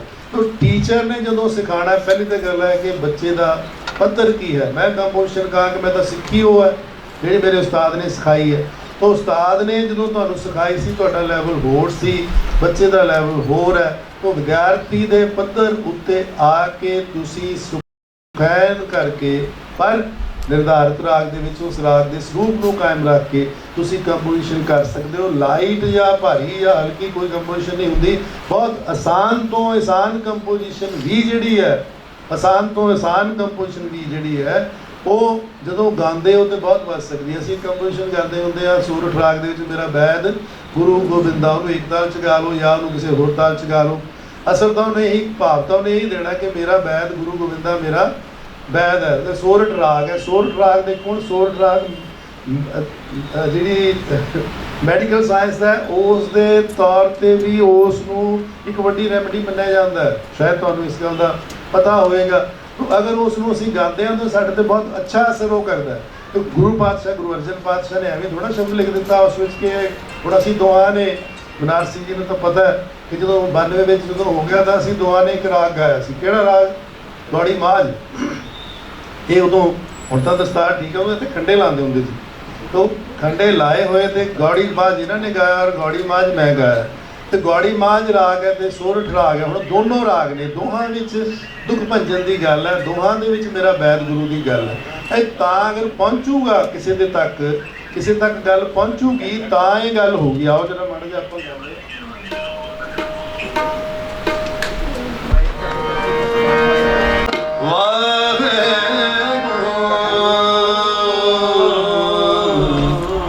ਵਾਹਿਗੁਰੂ ਮੇਰਾ ਬੈਦ ਗੁਰੂ ਗੋਬਿੰਦਾ, ਮੇਰਾ ਬੈਦ ਗੁਰੂ ਗੋਬਿੰਦਾ, ਮੇਰਾ ਬੈਦ ਗੁਰੂ। ਇਹ ਹੋ ਗਿਆ। ਇਸ ਤਰ੍ਹਾਂ ਵੀ ਗਾ ਸਕਦੇ ਹਾਂ। ਜੇ ਹੁਣ ਦਾਦਰੇ 'ਚ ਗਾ ਲਓ, ਸੰਗਤ ਬੈਠੀ ਹੈ। ਬਿੰਦਾ ਮੇਰਾ ਬੈਦ ਗੁਰੂ ਗੋਬਿੰਦਾ, ਮੇਰਾ ਬੈਦ ਗੁਰੂ ਗੋਬਿੰਦਾ, ਹਰ ਹਰ ਨਾਮ। ਆ ਜਾਓ ਬਾਬਾ ਜੀ, ਅੱਗੇ ਆ ਜਾਓ।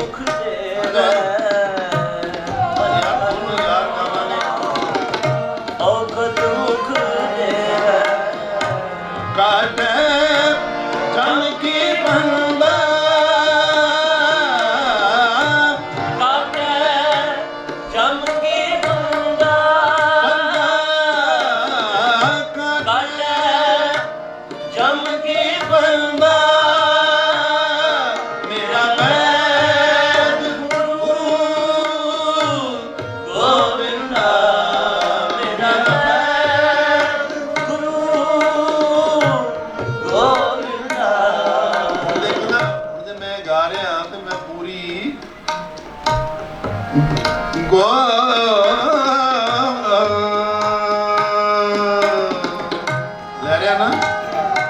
समझ रहे हो?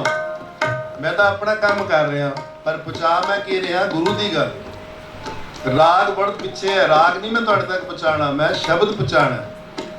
और अगर किसी दे तुसीं घर जाते हो, उत्थे जाके उस घर की कामना करते हैं, सतगुरु तुमरे काज सवारे तो कहते हो, अगर नाले भी कहो कि भाई तुहाड़ियां सारियां बीमारियां का इलाज तुहाडे सारियां दा जगदीप जी, तो मेरा वैद कौन है? गुरु है। ठीक है? हर हर नाम खुद मुख देव, जम की बंदा मेरा वैद गुरु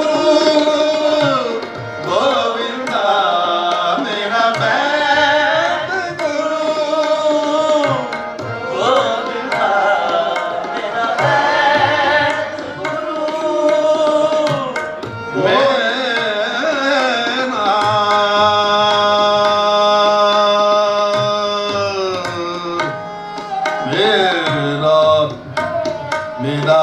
मेरा वैद। ठीक है? हुण दुख भंजन तेरा नाम जी, एक गौड़ी माजली बुलाए। दुख भंजन तेरा नाम जी, भंजन तेरा नाम जी, दुख भंजन तेरा। भारती संगीत विच कोई ऐसा राग नहीं जिस 12 सुर लगते ने किसी च। गौड़ी माज विच असीं दोहां ने गाया सी, अज कुदरती असीं इकट्ठे हो गए। फोटोग्राफर साहब साडी फोटो जरूर। वीर जी की नाम तुहाडा है? कृपाल सिंह जी ने एनी चीफ खालसा दीवान की सेवा की है, बड़े मन दे नाल। ये कहते कि मैनूं इन्ना कदे आनंद आया नहीं तो अपनी फोटो क्लिक करके चले जाते सी अपने काम ते, और सानूं प्यार कर रहे ने। आ देखो असीं दोनों वीर है, साडी फोटो जरूर खिंच दो अज।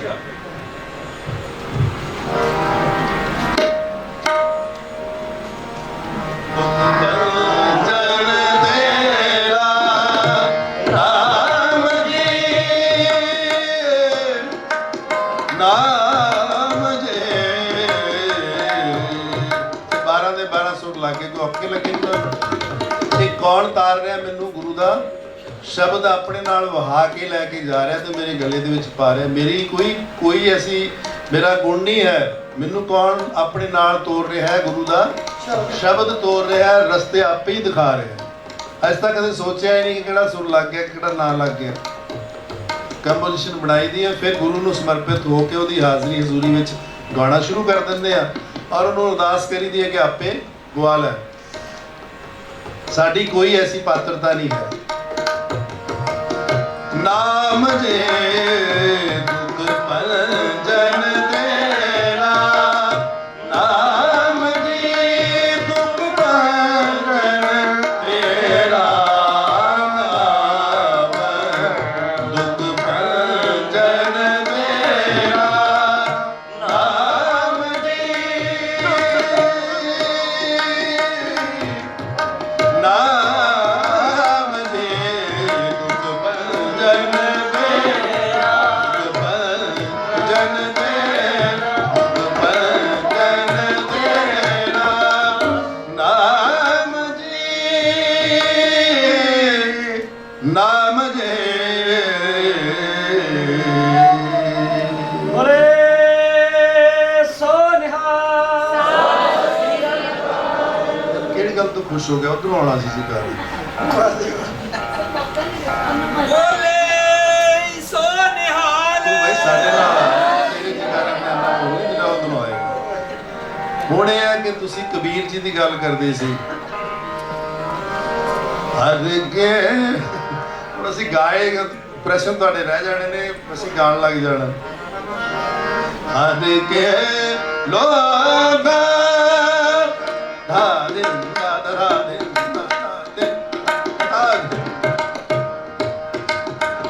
बड़ा पास करो। हट के लोगा मोकानी तुझ से पटवारी,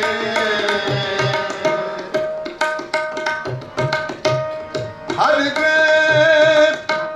के लोगा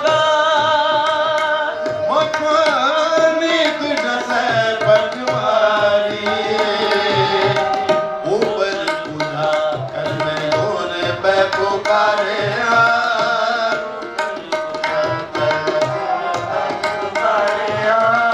ਉਹ ਬਦ ਬੁਝਾ ਕਰ ਮੈਂ ਹੋਰ ਪੈ ਪੁਕਾਰਿਆ ਤਿੰਨ ਹਾਲਿਆ ਉਭਾਰੀ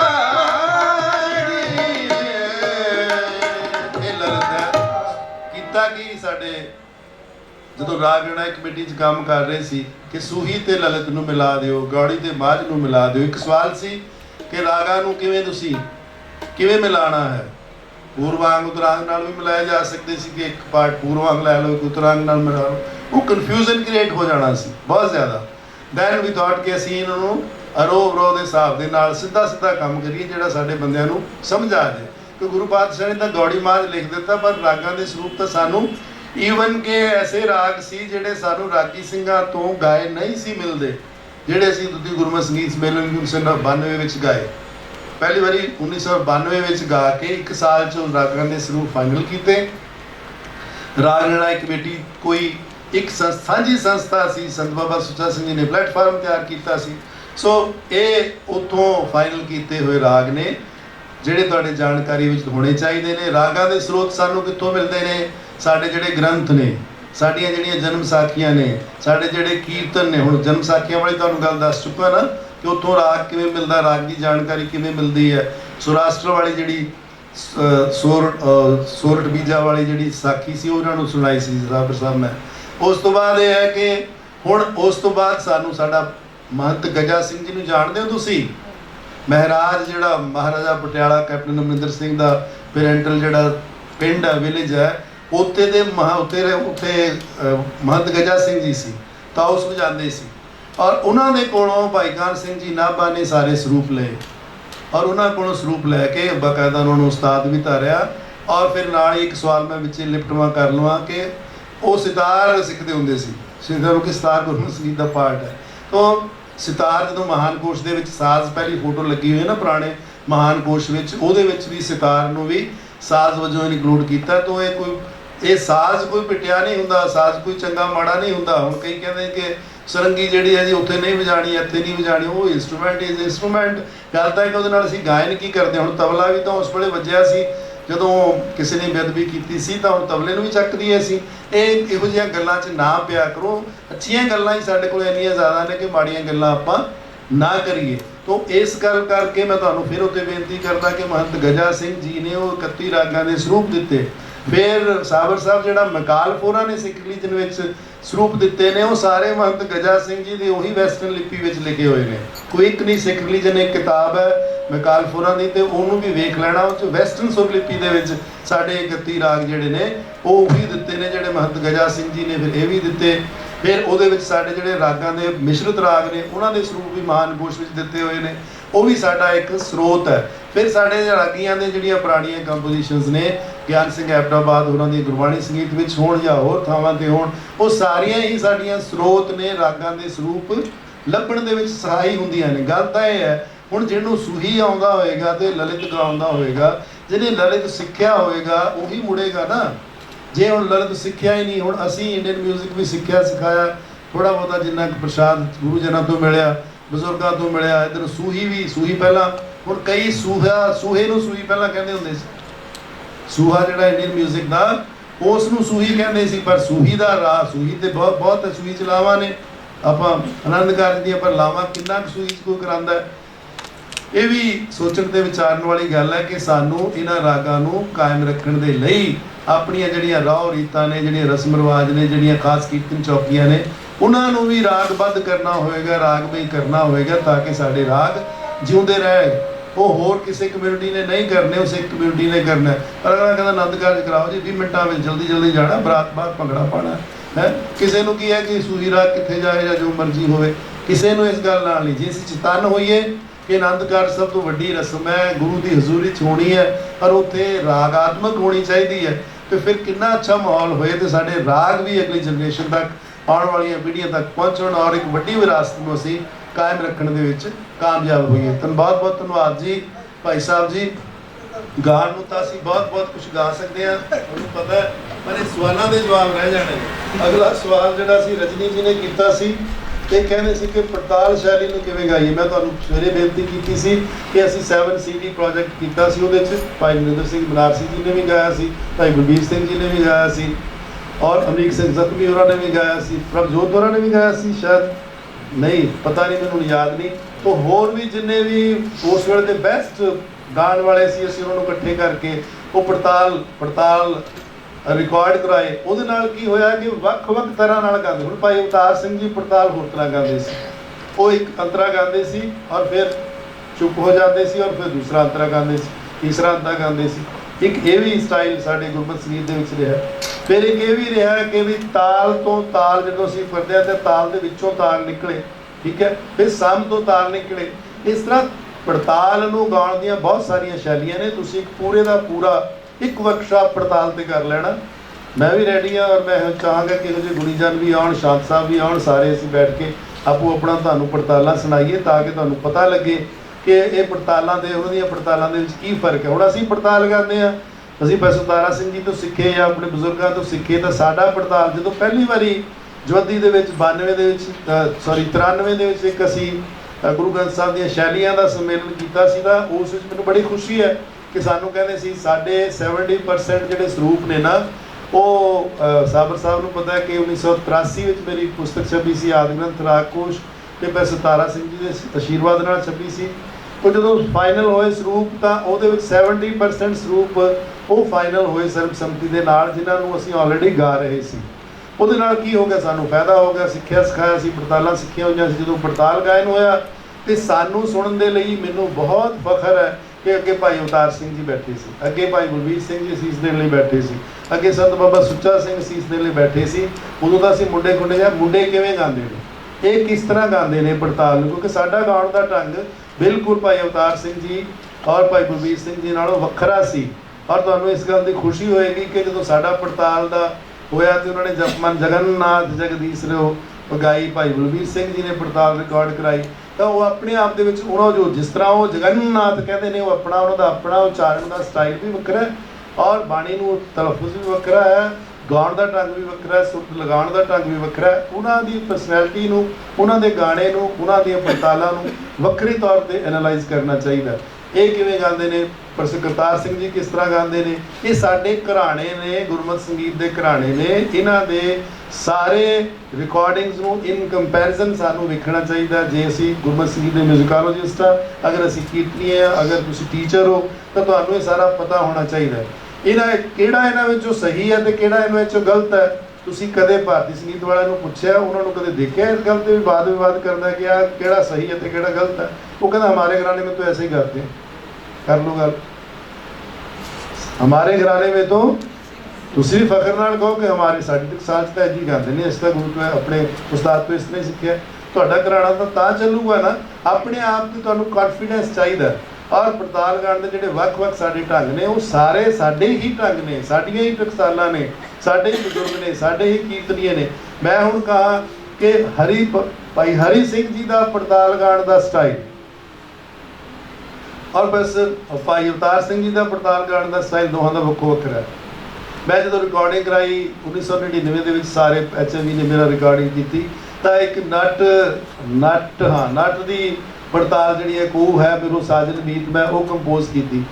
ਉਹ ਜਦੋਂ ਮੈਂ ਕੰਪੋਜੀਸ਼ਨ ਕਰ ਰਿਹਾ ਸੀ ਤੇ ਮੇਰੇ ਦਿਮਾਗ ਵਿੱਚ ਭਾਈ ਹਰੀ ਸਿੰਘ ਹੋਰਾਂ ਦੀ ਗਾਇਕੀ ਸੀ। ਸੱਚ ਮੰਨਿਓ, ਜਦੋਂ ਮੈਂ ਕੋਈ ਹੋਰ ਕੰਪੋਜੀਸ਼ਨ ਕਰਦਾ, ਕਈ ਭਾਈ ਬਲਬੀਰ ਸਿੰਘ ਜੀ ਆ ਕੇ ਬੈਠ ਜਾਂਦੇ ਨੇ, ਕਦੇ ਮੇਰੇ ਬਜ਼ੁਰਗ ਆ ਕੇ ਬੈਠ ਜਾਂਦੇ ਨੇ ਮੇਰੇ ਕੋਲ, ਕਦੇ ਭਾਈ ਅਵਤਾਰ ਸਿੰਘ ਜੀ ਆ ਕੇ ਬੈਠ ਜਾਂਦੇ ਨੇ। ਠੀਕ ਹੈ, ਉਹ ਕਿਉਂ ਆਉਂਦੇ ਨੇ ਮੇਰੇ ਕੋਲ, ਜਾਂ ਮੈਂ ਕਿਉਂ ਉਹਨਾਂ ਨੂੰ ਧਾਰਦਾ, ਕਿਉਂ ਉਹਨਾਂ ਨੂੰ ਪੰਜਾਬੀ 'ਚ ਕਹਿੰਦੇ ਨੇ ਵੀ ਉਹ ਕਹਿੰਦੇ ਉਹ ਖੰਡਾ ਪ੍ਰਥਮੇ ਸਾਜ ਕੇ ਕੀ ਹੈ, ਫਿਰ ਉਹਨੂੰ ਕਿਹਨੂੰ ਧਿਆਇਆ। ਠੀਕ ਹੈ, ਅਸੀਂ ਕਿਹਨੂੰ ਧਿਆਉਣਾ ਭਾਈ? ਆਪਣੇ ਵੱਡਿਆਂ ਨੂੰ, ਉਹਨਾਂ ਦੀ ਗਾਇਕੀ ਨੂੰ ਧਿਆਉਣਾ, ਉਹਨਾਂ ਦੀ ਗਾਇਕੀ ਨੂੰ ਆਤਮਸਾਤ ਕਰਨਾ, ਉਹਨਾਂ ਦੀ ਰੂਹ ਵਿੱਚ ਬੈਠ ਕੇ। ਮੇਰਾ ਇੱਕ ਰਾਈਟਰ ਸੀ, ਉਹ ਕਹਿੰਦਾ ਵੀ ਤੂੰ ਇਹ ਭੂਮਿਕਾ ਇਹਦੇ ਲਿਖ ਦੇ, ਛਪੂਗੀ ਤਾਂ ਮੇਰੇ ਨਾਂ ਤੇ, ਪਰ ਤੂੰ ਮੇਰੀ ਰੂਹ 'ਚ ਬੈਠ ਕੇ ਕਹਿੰਦੇ ਲਿਖਦੀ, ਲੇਕਿਨ ਲਿਖ ਤੂੰ ਤੇ ਹੀ, ਪਰ ਇਹ ਸਮਝੀ ਕਿ ਵੀ ਮੈਂ ਉਹਦੀ ਰੂਹ 'ਚ ਬੈਠ ਕੇ ਲਿਖ ਰਿਹਾ। ਤਾਂ ਕੰਪੋਜੀਸ਼ਨ ਜਿਹੜੀ ਬਣਦੀ ਹੈ ਉਹ ਕਦੇ ਭਾਈ ਬਲਬੀਰ ਸਿੰਘ ਹੋਰਾਂ ਨਾਲ, ਕਦੇ ਭਾਈ ਅਵਤਾਰ ਸਿੰਘ। ਇਹ ਹੁਣ ਸਾਡੇ ਵੱਡੇ ਲੀਜੈਂਡਰੀ ਗਾਇਕ ਨੇ।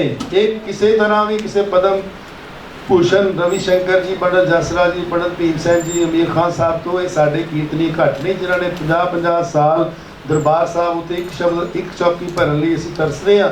ਤੇ ਜਿਸ ਵਿਅਕਤੀ ਨੇ 50 ਸਾਲ ਉੱਤੇ ਕੀਰਤਨ ਕੀਤਾ ਹੋਊਗਾ ਉਹ ਕਿੱਡਾ ਵੱਡਾ, ਕਿੰਨੀ ਉਸ ਤੇ ਰਹਿਮਤ ਹੋਊਗੀ ਉਸ ਦੇ ਸੱਚੇ ਪਾਤਸ਼ਾਹ ਦੀ। ਇਹ ਸਾਨੂੰ ਗੱਲਾਂ ਸਮਝਣੀਆਂ ਚਾਹੀਦੀਆਂ ਨੇ, ਵੱਡੀਆਂ ਕਰਨੀਆਂ ਚਾਹੀਦੀਆਂ ਨੇ, ਵਡਿਆਉਣੀਆਂ ਚਾਹੀਦੀਆਂ ਨੇ, ਔਰ ਇਸ ਤੇ ਸਾਨੂੰ ਫਖਰ ਚਾਹੀਦਾ। ਇਸ ਤਰ੍ਹਾਂ ਸਾਨੂੰ ਇਹ ਸ਼ੈਲੀਆਂ ਮਿਲਣਗੀਆਂ। ਔਰ ਕੋਈ ਸ਼ੈਲੀ ਵੱਡੀ ਨਹੀਂ ਹੁੰਦੀ, ਛੋਟੀ ਨਹੀਂ ਹੁੰਦੀ। ਗੱਲ ਤਾਂ ਹੈ ਕਿ ਉਹਨੂੰ ਤੁਸੀਂ ਨਿਭਾਉਂਦੇ ਕਿਵੇਂ ਹੋ ਤੇ ਗੁਰੂ ਦਾ ਉਹ ਸੁਨੇਹਾ ਕਿਵੇਂ ਪਹੁੰਚਦਾ ਤੁਹਾਡੇ ਤੱਕ। ਜਿਵੇਂ ਆਪਾਂ ਕੱਲ੍ਹ ਲਗਾਇਆ ਕਿ ਮੇਰੀ ਮਾਏ ਸੋ ਕਿਉਂ ਵਿਸਰੈ ਮੇਰੀ ਮਾਏ, ਹੁਣ ਉਸੇ ਨੂੰ ਹੀ ਆਪਾਂ ਜੇ ਗਾਣਾ ਹੋਵੇ ਉਸ ਨੂੰ ਜਿਵੇਂ ਮਰਜ਼ੀ ਗਾ, ਸੋ ਕਿਉਂ ਬੜੀ ਸਕੇਲ ਮਾੜਾ ਜਿਹਾ, ਸੋ ਕਿਉਂ ਵਿਸਰੈ ਮੇਰੀ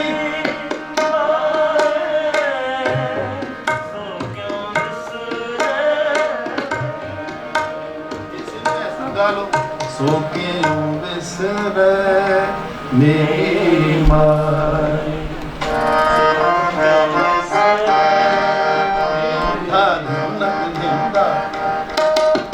ਸੋ ਕਿਉਂ ਵਿਸਰੈ ਮੇਰੀ ਮਾਏ, ਸਾਚਾ ਸਾਹਿਬ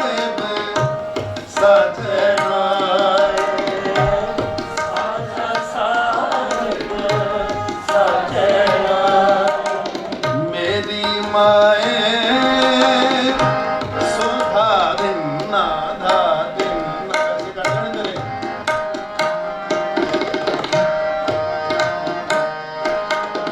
ਮੇਰੀ ਮਾਏ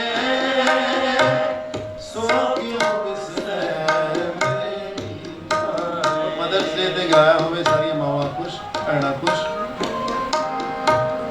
ਆਕਾਂ ਜੀਵਾ ਵਿਸਰੈ ਮਗ ਜਾਓ, ਆਕਣਿਆਂ ਕਾ ਸਚਾ ਨਾਮ ਮੇਰੀ ਮਾਏ।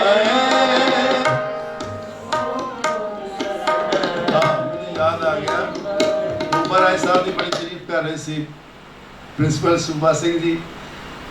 ਕਰਤਾਰ ਸਿੰਘ ਜੀ ਦੁੱਗੋ ਨੂੰ ਲੈ ਕੇ ਆਏ ਆਪਣਾ ਟਰਾਂਸਲਿਟਰੇਸ਼ਨ, ਉਹਨਾਂ ਨੇ ਪੋਇਟਿਕ ਟਰਾਂਸਲਿਟਰੇਸ਼ਨ ਕੀਤਾ ਸੀ ਗੁਰਬਾਣੀ ਦਾ, ਫਿਰ ਕੰਪਲੀਟ ਨਹੀਂ ਕਰ ਸਕੇ ਤੇ ਉਹ ਮੈਨੂੰ ਲਿਆ ਕੇ ਭੇਟ ਕਰਕੇ ਕਹਿੰਦੇ ਵੀ ਇਹ ਬਾਹਰ ਦੇ ਬੱਚਿਆਂ ਨੂੰ ਇਹ ਅੰਗਰੇਜ਼ੀ ਵਿੱਚ ਕਹਿੰਦੇ ਟਰਾਂਸਲਿਟਰੇਸ਼ਨ ਹੈ, ਤੁਸੀਂ ਕਹਿੰਦੇ ਇੱਕ ਲਾਈਨ ਗਾਓ ਗੁਰਬਾਣੀ ਦੀ, ਇੱਕ ਟਰਾਂਸਲਿਟਰੇਸ਼ਨ ਦੀ ਕੰਪੋਜ਼ ਕਰੋ।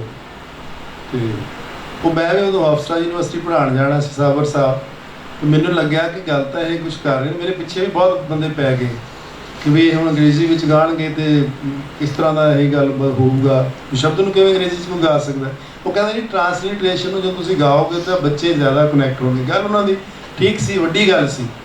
ਕਈ ਵਾਰੀ ਵੱਡਿਆਂ ਦੀ ਵੱਡੀ ਗੱਲ ਛੋਟੇ ਬੰਦਿਆਂ ਨੂੰ ਘੱਟ ਸਮਝ ਆਉਂਦੀ ਹੁੰਦੀ ਹੈ। ਤਾਂ ਉਹਦੇ ਵਿੱਚ ਫਿਰ ਇਹੀ ਸੀ, ਸੋ ਕਿਉਂ ਵਿਸਰੈ ਮੇਰੀ ਮਾਂ, ਸੋ ਕਿਉਂ ਵਿਸਰੈ ਨਕ ਧਨ,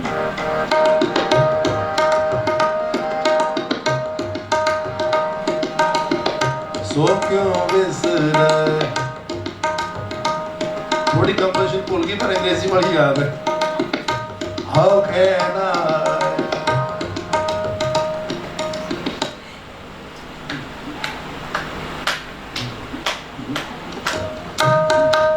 ਕੋਈ ਨਹੀਂ ਯਾਰ, ਦੂਸਰਾ ਡੇਕਰ ਜਮਾ ਯਾਰ ਕੁਛ ਨਹੀਂ ਗੱਲ।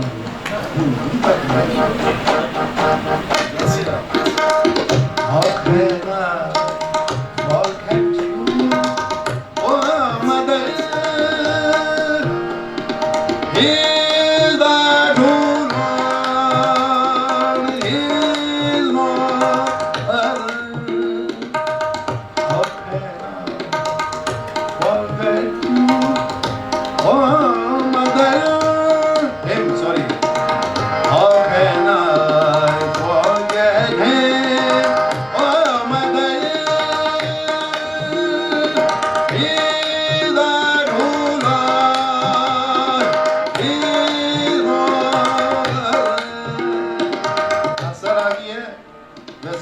ਸਾਰਾ ਗਾਇਆ ਨਹੀਂ ਜਾ ਸਕਦਾ। ਗੁਰੂ ਦਾ ਰਾਗ ਇਸ ਤਰ੍ਹਾਂ ਮਰਜ਼ੀ ਗਾ ਦਿਓ ਕਿ ਮੈਂ ਉਹਨੂੰ ਕਿਵੇਂ ਭੁੱਲ ਸਕਦਾ, ਉਹ ਮਦਰ, ਉਹ ਲਾਰਡ ਨੂੰ। How can I forget him, oh mother, he ਲਾਰੂ ਹੀ ਨੋ ਆਰਡਰ। ਜਿਵੇਂ ਮਰਜ਼ੀ ਜਿਹੜਾ ਗੁਰਮੁਖ ਸੰਗੀਤ ਦੀ ਜਾਂ ਸੰਗੀਤ ਦੀ ਮਾਡੂਲੇਸ਼ਨ ਹੈ ਸਾਡੇ ਲਈ ਤਾਂ ਬਹੁਤ ਮੁਸ਼ਕਿਲ ਹੈ, ਕਿਉਂਕਿ ਅਸੀਂ ਕਿਸ ਤਰ੍ਹਾਂ ਮਰਜ਼ੀ ਆਵਾਜ਼ ਕੱਢ ਲਈਏ।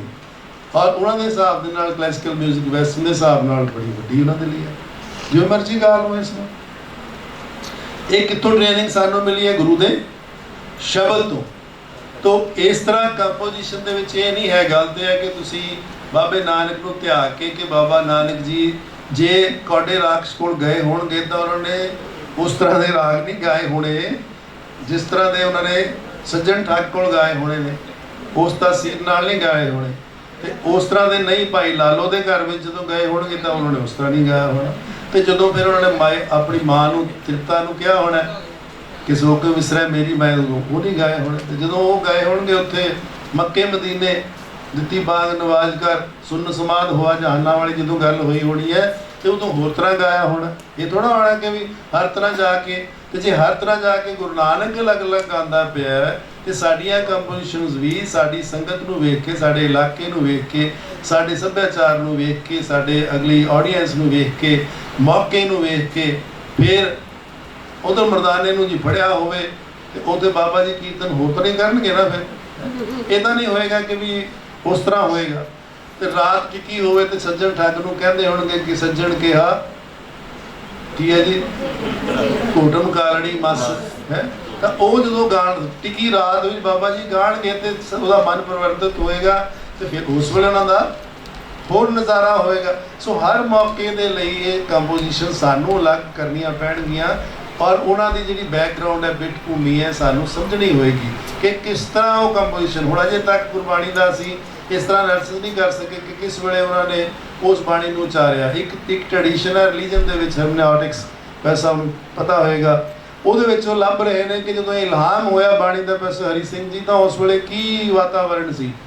ਔਰ ਗੁਰਬਾਣੀ ਦਾ ਐਨਾਲਿਸਿਸ ਅਗਰ ਇਸ ਐਂਗਲ ਤੋਂ ਅਸੀਂ ਕਰੀਏ ਤਾਂ ਸਾਡੇ ਲਈ ਤਾਂ ਬੜੀ ਵੱਡੀ ਗੱਲ ਹੈ। ਭਾਈ ਵੀਰ ਸਿੰਘ ਜੀ ਨੇ ਥੋੜ੍ਹਾ ਜਿਹਾ ਕੰਮ ਕੀਤਾ ਔਰ ਉਹਨਾਂ ਨੇ ਸਾਨੂੰ ਇਸ਼ਾਰੇ ਵੀ ਕੀਤੇ ਨੇ ਉਸ ਕੰਮ ਦੇ।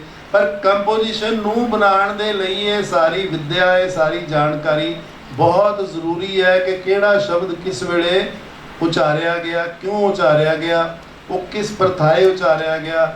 ਜੇ ਹੁਣ ਗੌੜੀ ਦੱਖਣੀ ਗਾਣੀ ਹੈ, ਜੇ ਉੱਥੇ ਸੁਣ ਪਾਂਡੇ ਕਿਆ ਲਿਖੋ ਜੰਜਾਲਾ ਗਾਣਾ ਹੈ ਤਾਂ ਉਸ ਵੇਲੇ ਸਾਨੂੰ ਧਿਆਨ ਵਿੱਚ ਰੱਖਣਾ ਪਏਗਾ ਓਨਮ ਦਾ ਉਹ ਮੰਦਰ ਨਰਮਦਾ ਦੇ ਕੰਢੇ ਸੀ, ਜਗਨਨਾਥਪੁਰੀ 'ਚ ਤਾਂ ਆਰਤੀ ਗਾਈ ਸੀ ਬੀਬਾ ਜੀ।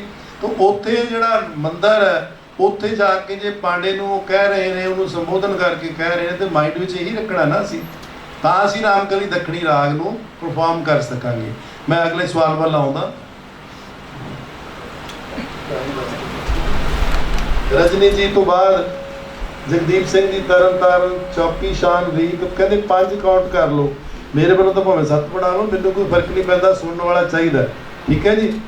ਰਹੀ ਗੱਲ ਜਿਹੜੀ ਤੁਹਾਡਾ ਜਿਹੜਾ ਸਵਾਲ ਸੀ, ਉਹ ਸਵਾਲ ਇਹ ਨਹੀਂ ਸੀ, ਸਵਾਲ ਤੁਹਾਡਾ ਇਹ ਸੀ ਕਿ ਕਾਊਂਟ ਇਹ ਕਰ ਲਓ। ਕਾਊਂਟ ਇਸ ਤਰ੍ਹਾਂ ਨਹੀਂ ਹੁੰਦਾ, ਕਾਊਂਟ ਇਸ ਤਰ੍ਹਾਂ ਹੁੰਦਾ ਕਿ ਸ਼ਾਨ ਤਾਂ ਪਹਿਲਾਂ ਵਜਾਉਂਦੇ ਹੁੰਦੇ ਸੀ। ਦਰਬਾਰ ਸਾਹਿਬ ਦੇ ਵਿੱਚ ਗੁਰੂ ਅਰਜਨ ਪਾਤਸ਼ਾਹ ਵੇਲੇ ਚੌਕੀਆਂ ਲੱਗਦੀਆਂ ਸੀ, ਪਹਿਲਾਂ ਦੀਵਾਨ ਲੱਗਦਾ ਸੀ। ਮੇਰੇ ਇੱਕ ਵਿਦਿਆਰਥੀ ਨੇ ਕੱਲ੍ਹ ਤੁਹਾਨੂੰ ਦੱਸਿਆ ਕਿ ਦਰਬਾਰ ਸਾਹਿਬ ਦੀ ਕੀਰਤਨ ਪਰੰਪਰਾ ਦੇ ਉੱਤੇ PhD ਕੀਤੀ ਔਰ ਦਰਬਾਰ ਸਾਹਿਬ ਵਿੱਚ ਕੀਰਤਨ ਉਸ ਵੇਲੇ ਵੀ ਹੁੰਦਾ ਸੀ ਜਦੋਂ ਗ੍ਰੰਥ ਸਾਹਿਬ ਦਾ ਪ੍ਰਕਾਸ਼ ਨਹੀਂ ਸੀ। ਪੋਥੀ ਪਰਮੇਸ਼ਰ ਦਾ ਥਾਨ ਪ੍ਰਕਾਸ਼ ਬਾਅਦ 'ਚ ਹੋਇਆ ਔਰ ਕੀਰਤਨ ਪਹਿਲਾਂ ਹੁੰਦਾ ਸੀ। ਪਹਿਲਾ ਦੀਵਾਨ ਸਜਿਆ, ਫਿਰ ਥੋੜੀ ਬ੍ਰੇਕ, ਦੂਸਰਾ ਦੀਵਾਨ ਸਜਿਆ, ਫਿਰ ਥੋੜੀ ਬ੍ਰੇਕ, ਤੀਸਰਾ ਫਿਰ ਆਫਟਰਨੂਨ ਦਾ ਦੀਵਾਨ ਸਜਿਆ, ਫਿਰ ਬ੍ਰੇਕ, ਫਿਰ ਰਾਤਰੀ ਦਾ ਦੀਵਾਨ ਸਜਿਆ, ਫਿਰ ਬ੍ਰੇਕ। ਇਸ ਤਰ੍ਹਾਂ ਗੁਰੂ ਅਰਜਨ ਪਾਤਸ਼ਾਹ ਵੇਲੇ ਇਤਿਹਾਸਕ ਐਵੀਡੈਂਸ ਹੈ, ਮੈਂ ਆਪਣੇ ਕੋਲੋਂ ਕੁਝ ਨਹੀਂ ਕਹਿ ਰਿਹਾ। ਹੁਣ ਜਦੋਂ ਸੰਗਤ ਦੂਰੋਂ ਆਈ ਹੋਈ ਹੈ, ਉਹਨੂੰ ਇਕੱਠਾ ਕਰਨਾ ਤਾਂ ਫਿਰ ਕੀਰਤਨੀਆਂ ਪਹਿਲਾਂ ਸ਼ਾਨ ਲਾਉਂਦੇ ਹੁੰਦੇ ਸੀ। ਇੱਕ ਤਾਂ ਮੰਤਵ ਇਹਦਾ ਇਹ ਸੀ। ਫਿਰ ਉਸ ਤੋਂ ਬਾਅਦ ਵਿੱਚ ਸ਼ਬਦ ਗਾਇਨ ਦਾ ਇੱਕ ਚੰਕ ਹੈ। ਸ਼ਾਨ ਤੋਂ ਬਾਅਦ ਮੰਗਲਾਚਰਨ ਤੋਂ ਬਾਅਦ ਸ਼ਬਦ ਦੇ ਵਿੱਚ ਫਿਰ ਅੱਗੇ 2 ਦਿਨ ਉਹਦੇ ਹਿੱਸੇ ਨੇ ਕਿ ਰਾਗਾਤਮਕ ਸ਼ਬਦ ਗਾਇਨ ਹੈ। ਫਿਰ ਜਿਹੜੀ ਤੁਸੀਂ ਰੀਤ ਬਣਾਈ ਫਿਰਦੇ ਆ ਆਪਾਂ ਕਿ ਰੀਤ ਤੇ ਬਹਾਨੇ ਆਪਾਂ ਜਿਵੇਂ ਮਰਜ਼ੀ ਸ਼ਬਦ ਗਾ ਲਈਏ, ਜਿਵੇਂ ਤਾਂ ਰੀਤ ਗਾ ਰਹੇ ਹਾਂ। ਰੀਤ ਉਹ ਹੁੰਦੀ ਹੈ ਜਿਹੜੀ ਸਥਾਪਿਤ ਹੋਵੇ, ਜਿਹੜੀ ਕੀਰਤਨ ਦੇ ਵਿੱਚ ਸਥਾਪਿਤ ਹੋਵੇ, ਸੀਨਾ ਬਸੀਨਾ ਗਾਈ ਜਾਂਦੀ ਹੋਵੇ। ਰੀਤ ਕੀ ਹੁੰਦੀ ਹੈ?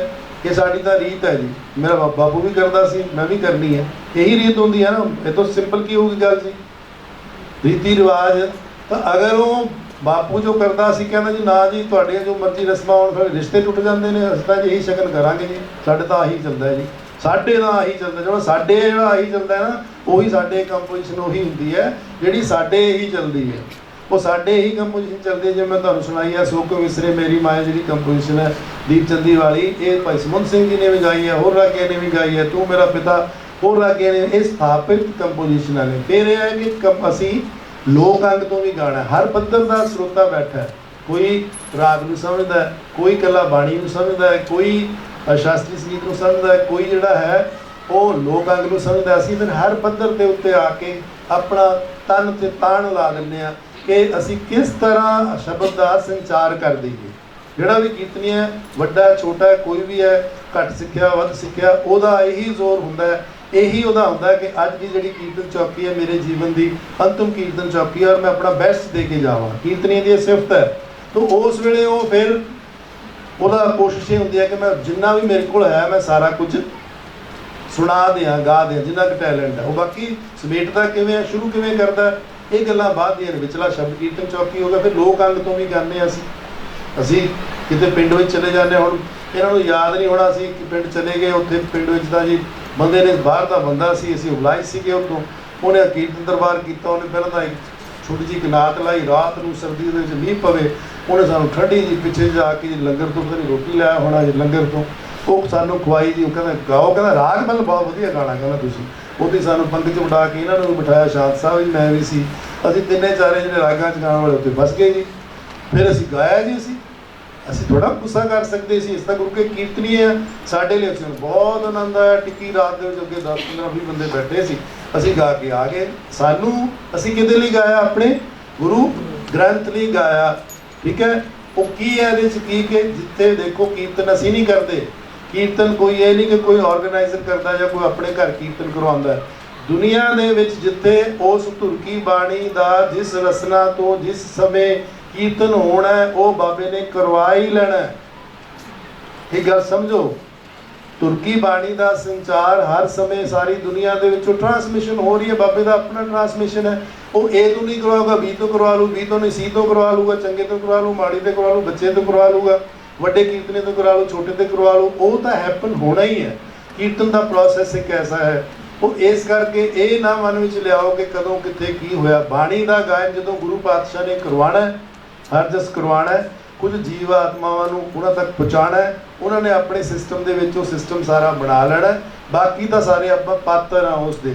ਅਗਲਾ ਸਵਾਲ ਜਿਹੜਾ ਪੜਤਾਲ ਦੇ ਗੁਲਦਸਤੇ ਵਾਲਾ ਸੀ, ਗੁਲਦਸਤਾ ਜਿਹੜਾ ਹੈ ਇਹ ਰਬਾਬੀਆਂ ਨੇ ਸ਼ੁਰੂ ਕੀਤਾ ਸੀ ਔਰ ਗੁਲਦਸਤਾ ਅੱਛੀ ਹੈ, ਉਸ ਤਰ੍ਹਾਂ ਤੁਸੀਂ ਕਰ ਲਓ। ਪਰ ਗੁਰੂ ਗ੍ਰੰਥ ਸਾਹਿਬ ਦੇ ਵਿੱਚ ਗੁਲਦਸਤਾ ਨਾਮ ਦਾ ਕੋਈ ਸਿਰਲੇਖ ਨਹੀਂ, ਇਵਨ ਕਿ ਲਾਵਾਂ ਦਾ ਵੀ ਕੋਈ ਸਿਰਲੇਖ ਨਹੀਂ ਹੈ। ਉਹ ਤਾਂ ਹਰ ਪਹਿਲੀ ਲਾਮ, ਦੂਸਰੀ ਲਾਮ, ਤੀਸਰੀ ਲਾਮ ਉਸ ਤਰ੍ਹਾਂ ਲਿਖਿਆ ਹੋਇਆ। ਪਰ ਅਸੀਂ ਲਾਵਾਂ ਨੂੰ ਇੱਕ ਸ਼ੈਲੀ ਮੰਨਦੇ ਹਾਂ ਕਿਉਂਕਿ ਆਨੰਦ ਕਾਰਜ ਵੇਲੇ ਅਸੀਂ ਉਹਨਾਂ ਦਾ ਸੂਹੀ ਰਾਗ ਦੇ ਵਿੱਚ ਗਾਇਨ ਕਰਨਾ ਹੁੰਦਾ। ਤਾਂ ਗੁਲਦਸਤਾ ਸੰਗੀਤਕ ਪ੍ਰਤਿਭਾ ਦੇ ਤੌਰ 'ਤੇ, ਕਲਾਕਾਰੀ ਦੇ ਤੌਰ 'ਤੇ ਉਹਨੂੰ ਬਣਾਉਣਾ, ਰਚਨਾ, ਉਹ ਗੱਲ ਵੱਖਰੀ ਹੈ। ਪਰ ਸਾਡੀ ਰਚਨਾ ਗੁਲਦਸਤੇ ਪੜਤਾਲ ਜਿਹੜੀ ਹੈ ਗੁਲਦਸਤੇ ਨਾਲੋਂ ਕਿਸੇ ਵੀ ਤਰ੍ਹਾਂ ਘੱਟ ਨਹੀਂ। ਔਰ ਉਹਦੇ 'ਚ ਤਾਲ ਦੀ ਪ੍ਰਧਾਨਤਾ ਹੈ। ਤਾਲ ਨੂੰ ਕਿਵੇਂ ਕੰਪੋਜ਼ ਕਰਨਾ ਹੈ, ਇਹਦੇ ਲਈ ਭਾਈ ਸਾਹਿਬ ਤੁਹਾਡਾ ਸਵਾਲ ਸੀ ਵਿੱਚ ਹੀ ਮੈਂ ਲੈ ਲੈਂਦਾ ਕਿ ਉਸ ਨੂੰ ਚੰਗੀ ਤਰ੍ਹਾਂ ਪਹਿਲਾਂ ਉਹਨੂੰ ਰਟੋ। ਕਵੀਸ਼ਰੀ ਦੇ ਕੰਮ ਕਰਦੇ ਆ ਪ੍ਰੋਫੈਸਰ ਸਾਬਰ ਜੀ, ਉਹ ਮੈਂ ਉਹਨਾਂ ਦੀ ਇੰਟਰਵਿਊ ਕਰ ਰਿਹਾ ਸੀ। ਮੈਂ ਕਿਹਾ ਤੁਸੀਂ ਕਿਵੇਂ, ਸਾਡੇ ਨਾਲੋਂ ਜ਼ਿਆਦਾ ਘਰਾਣੇ ਨੇ ਕਵੀਸ਼ਰਾਂ ਦੇ, ਤੁਹਾਨੂੰ ਪਤਾ ਹੈ ਕਵੀਸ਼ਰਾਂ ਦੇ ਸਾਡੇ ਨਾਲੋਂ ਬਹੁਤ ਜ਼ਿਆਦਾ ਘਰਾਣੇ ਨੇ ਪੰਜਾਬ ਵਿੱਚ ਹੀ। ਪੰਜਾਬ ਦੀ ਕਵੀਸ਼ਰੀ ਦੀ ਕਲਾ ਬਹੁਤ ਵੱਡੀ ਹੈ। ਤੁਸੀਂ ਐਵੇਂ ਨਾ ਭੁੱਲਿਓ ਫਿਰ ਗੁਰਮਤਿ ਸੰਗੀਤ ਵੱਡਾ ਨਾ। ਢਾਡੀਆਂ ਦੇ ਬਹੁਤ ਘਰਾਣੇ ਨੇ, ਕਵੀਸ਼ਰੀ ਦੇ ਬਹੁਤ ਘਰਾਣੇ ਨੇ। ਔਰ ਕਵੀਸ਼ਰੀ ਮੈਂ ਕਿਵੇਂ ਸਿਖਾਉਂਦੇ ਹੋ? ਦੇਖੋ ਨਾ, ਕਵੀਸ਼ਰੀ ਦੀ ਕੋਈ ਸਾਜ਼ ਨਹੀਂ, ਕੋਈ ਸਾਡੇ ਕੋਲ ਉਹਨਾਂ ਨੇ, ਮੈਂ ਕਹਿੰਦਾ ਨੰਗੇ ਧੜ ਉਹਨਾਂ ਨੇ ਲੜਨਾ, ਨੰਗੇ ਧੜ ਗਾਉਣਾ ਨਾ। ਕੋਈ ਉਹਨਾਂ ਨੂੰ ਸੁਰ ਦੇਣ ਵਾਲਾ ਨਹੀਂ, ਐਂ ਕਰਕੇ ਪਿੱਛੇ ਨੂੰ ਆਪਣਾ ਸੁਰ ਸਥਾਪਿਤ ਕਰ ਲੈਂਦੇ ਨੇ ਔਰ ਨਾਲ ਦੀ ਨਾਲ ਉਹ ਦੂਸਰਾ ਬੰਦਾ ਆ ਕੇ ਦੂਸਰਾ ਗਾ ਦਿੰਦਾ। ਇੰਨੇ ਸੁਰੀਲੇ ਗਾਉਂਦੇ ਨੇ ਔਰ ਕਿੰਨਾ ਉਹਨਾਂ ਨੂੰ ਪੋਇਟਰੀ ਯਾਦ ਹੁੰਦੀ। ਸਭ ਤੋਂ 4 ਸ਼ਬਦ ਨਹੀਂ ਯਾਦ ਹੁੰਦੇ, ਮੋਬਾਈਲ ਤੋਂ ਦੇਖਣੇ ਪੈਂਦੇ ਨੇ। ਠੀਕ ਹੈ। ਉਹ ਕਹਿੰਦਾ ਕਿਵੇਂ ਤੁਸੀਂ ਕਰਦੇ ਹੋ ਜੀ? ਕਹਿੰਦੇ ਜੀ ਅਸੀਂ ਜਦੋਂ ਸ਼ਾਗਿਰਦ ਬਣਾਉਂਦੇ ਹਾਂ ਤਾਂ ਅਸੀਂ ਉਹਨੂੰ ਸਿਮਰਿਆਉਂਦੇ ਹਾਂ। ਸਾਡੇ ਮਾਲਵੇ ਦੀ ਭਾਸ਼ਾ 'ਚ ਹੈ ਵੀ ਜਿਹੜੀ ਪੋਇਟਰੀ ਹੈ ਅਸੀਂ ਉਹਨੂੰ ਸਿਮਰਿਆਉਂਦੇ ਹਾਂ, ਮੀਨਸ ਕਿ ਉਹਨੂੰ ਰਿਪੀਟ ਕਰਾਉਂਦੇ ਹਾਂ, ਦੁਹਰਾਉਂਦੇ ਹਾਂ। ਅਸੀਂ ਉਹਨੂੰ ਕਹਿੰਦੇ ਪਿੱਛੇ ਬੋਲ, ਪਿੱਛੇ ਬੋਲ। ਉਹ ਸਿਮਰਿਆ ਕੇ ਕਹਿੰਦੇ ਫਿਰ ਅਸੀਂ ਉਹਨੂੰ ਯਾਦ ਕਰਾ ਦਿੰਦੇ ਹਾਂ। ਜਦ ਸਿਮਰਿਆ ਕੇ ਯਾਦ ਕਰਾ ਦਿੰਦੇ ਹਾਂ ਤਾਂ ਫਿਰ ਕਹਿੰਦੇ ਉਹਨੂੰ ਪੋਇਟਰੀ ਕਦੇ ਕਵਿਤਾ ਭੁੱਲਦੀ ਨਹੀਂ। ਜਿਵੇਂ ਮੈਂ ਤੁਹਾਨੂੰ ਸ੍ਰੀਮਾਨ ਗੌੜੀ ਐਸਾ ਗੁਜਰੀ ਔਰ ਦੇਵੁੰਦਾਰੀ ਬਿਹਾਗੜਾ ਵਡਨ ਸੁਰਤ ਨਾਸਰੀ ਸੁਹਾਈ ਜੀ, ਇਹ ਤੁਹਾਨੂੰ ਕਿਹਾ, ਇਹ ਤੁਹਾਨੂੰ ਇਸ ਤਰ੍ਹਾਂ ਪੋਇਟਰੀ 'ਚ ਯਾਦ ਕਰੋਗੇ ਤਾਂ ਇਹ ਯਾਦ ਹੋ ਜੂਗੀ।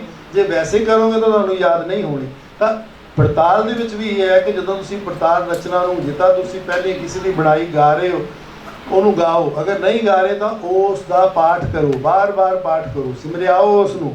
ਤੁਹਾਨੂੰ ਆਪਣੇ ਆਪ ਹੀ ਉਹਦੇ ਵਿੱਚੋਂ ਲੱਗੂਗਾ ਕਿ ਇਹਦੇ ਚੋਂ ਇਹ ਤਾਲ ਉਪਜਦਾ। ਉਹਨੂੰ ਚਰਨ ਕਰੋ, ਬਾਰ-ਬਾਰ ਉਹਦੀ ਰੈਪੀਟੀਸ਼ਨ ਕਰੋ। ਤੁਸੀਂ ਦੇਖੋਗੇ 5-7 ਵਾਰੀ 10 ਵਾਰੀ, ਪਰ ਉਹਦਾ ਜਿਹੜਾ ਤੁਹਾਡਾ ਹੈ ਠਹਿਰਾਵ ਤੁਹਾਨੂੰ ਜ਼ਰੂਰ ਦੇਣਾ ਹੋਏਗਾ ਕਿ ਤੁਸੀਂ ਕਿੱਥੇ ਦੇਣਾ ਹੈ। ਗੁਰੂ ਪਾਤਸ਼ਾਹ। ਫਿਰ ਅਗਲੀ ਗੱਲ ਸੁਣੋ, ਇਹ ਤਾਂ ਹੁਣ ਐਵੇਂ ਕੀਰਤਨੀਆਂ ਨੇ ਬਣਾ ਲਿਆ ਕਿ ਜਿਹੜੀ ਮਰਜ਼ੀ ਤੁਕ ਨੂੰ ਅਸੀਂ ਤੋੜ ਮਰੋੜ ਲਓ, ਅੱਗੇ ਪਿੱਛੇ ਲਾ ਲਓ, 2 ਵਾਰੀ ਦੁਹਰਾ ਲਓ, ਸੋਈ ਸੋਈ ਦੇਵੇ ਦੇਵੇ ਦੇਵੇ ਦੇਵੇ ਕਰ ਲਓ। ਪਰ ਇਸ ਤਰ੍ਹਾਂ ਦੀ ਗੱਲ ਨਹੀਂ ਹੈ। ਗੁਰੂ ਪਾਤਸ਼ਾਹ ਨੇ ਜਿੱਥੇ ਰੈਪੀਟੀਸ਼ਨ ਕਰਨੀ ਉਹਨੇ ਆਪ ਲਿਖ ਦਿੱਤਾ ਹੈ।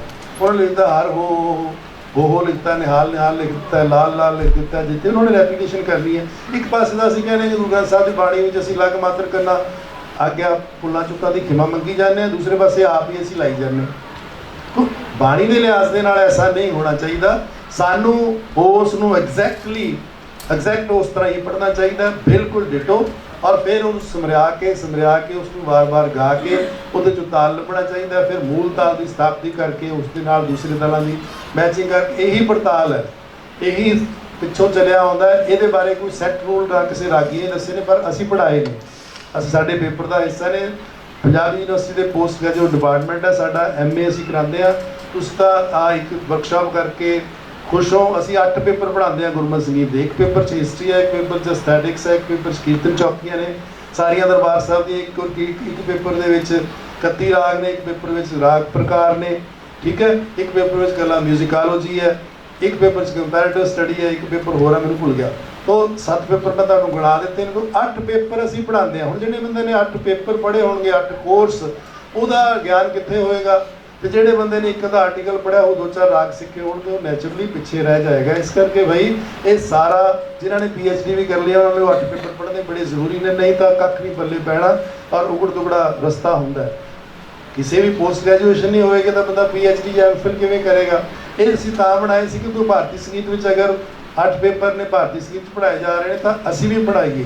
ਐਵੇਂ ਹੀ ਜਾ ਕੇ ਇਹ ਨਹੀਂ ਕਿਹਾ ਕਿ ਮੇਰੀ ਸਿਫਾਰਿਸ਼ ਲੱਗੀ ਸਵਰਨ ਸਿੰਘ ਬੋਪਾ ਰਾਏ ਕੋਲ ਤੇ ਉਹਨਾਂ ਨੇ MA ਗੁਰਮਤਿ ਸੰਗੀਤ ਲਾਗੂ ਕਰ ਦਿੱਤੀ। ਅਸੀਂ ਉਹਨਾਂ ਨੂੰ ਪ੍ਰੈਕਟੀਕਲੀ ਇਹਨੂੰ ਐਸਟੈਬਲਿਸ਼ ਕਰਕੇ, ਪ੍ਰੈਕਟੀਕਲੀ ਇਹਨੂੰ ਐਸਟੈਬਲਿਸ਼ ਕਰਕੇ ਦੱਸਿਆ, ਸਿਲੇਬਸ ਬਣਾਏ, ਟੈਕਸਟ ਬੁੱਕ ਬਣਾਈਆਂ, ਟਰਮੀਨੋਲੋਜੀ ਬਣਾਈ, ਇਹ ਸਾਰਾ ਕੁਝ ਕੀਤਾ ਤਾਂ ਕਿਤੇ ਜਾ ਕੇ ਗੁਰਮਤਿ ਸੰਗੀਤ ਜਿਹੜਾ ਹੈ ਪ੍ਰੈਕਟੀਕਲੀ ਐਕੈਡੈਮਿਕਲੀ ਡਿਵੈਲਪ ਹੋ ਕੇ ਸਥਾਪਿਤ ਹੋਇਆ। ਤਾਂ ਇਸ ਤੇ ਇਹ ਮੇਰੇ ਵੱਡਿਆਂ ਦੀ ਬਦੌਲਤ 27 ਬੰਦਿਆਂ ਨੇ ਸਾਡੇ ਡਿਪਾਰਟਮੈਂਟ ਤੋਂ PhD ਕੀਤੀ ਹੈ। ਸਾਬਰ ਸਾਹਿਬ 27 PhD within the short span of 11 years।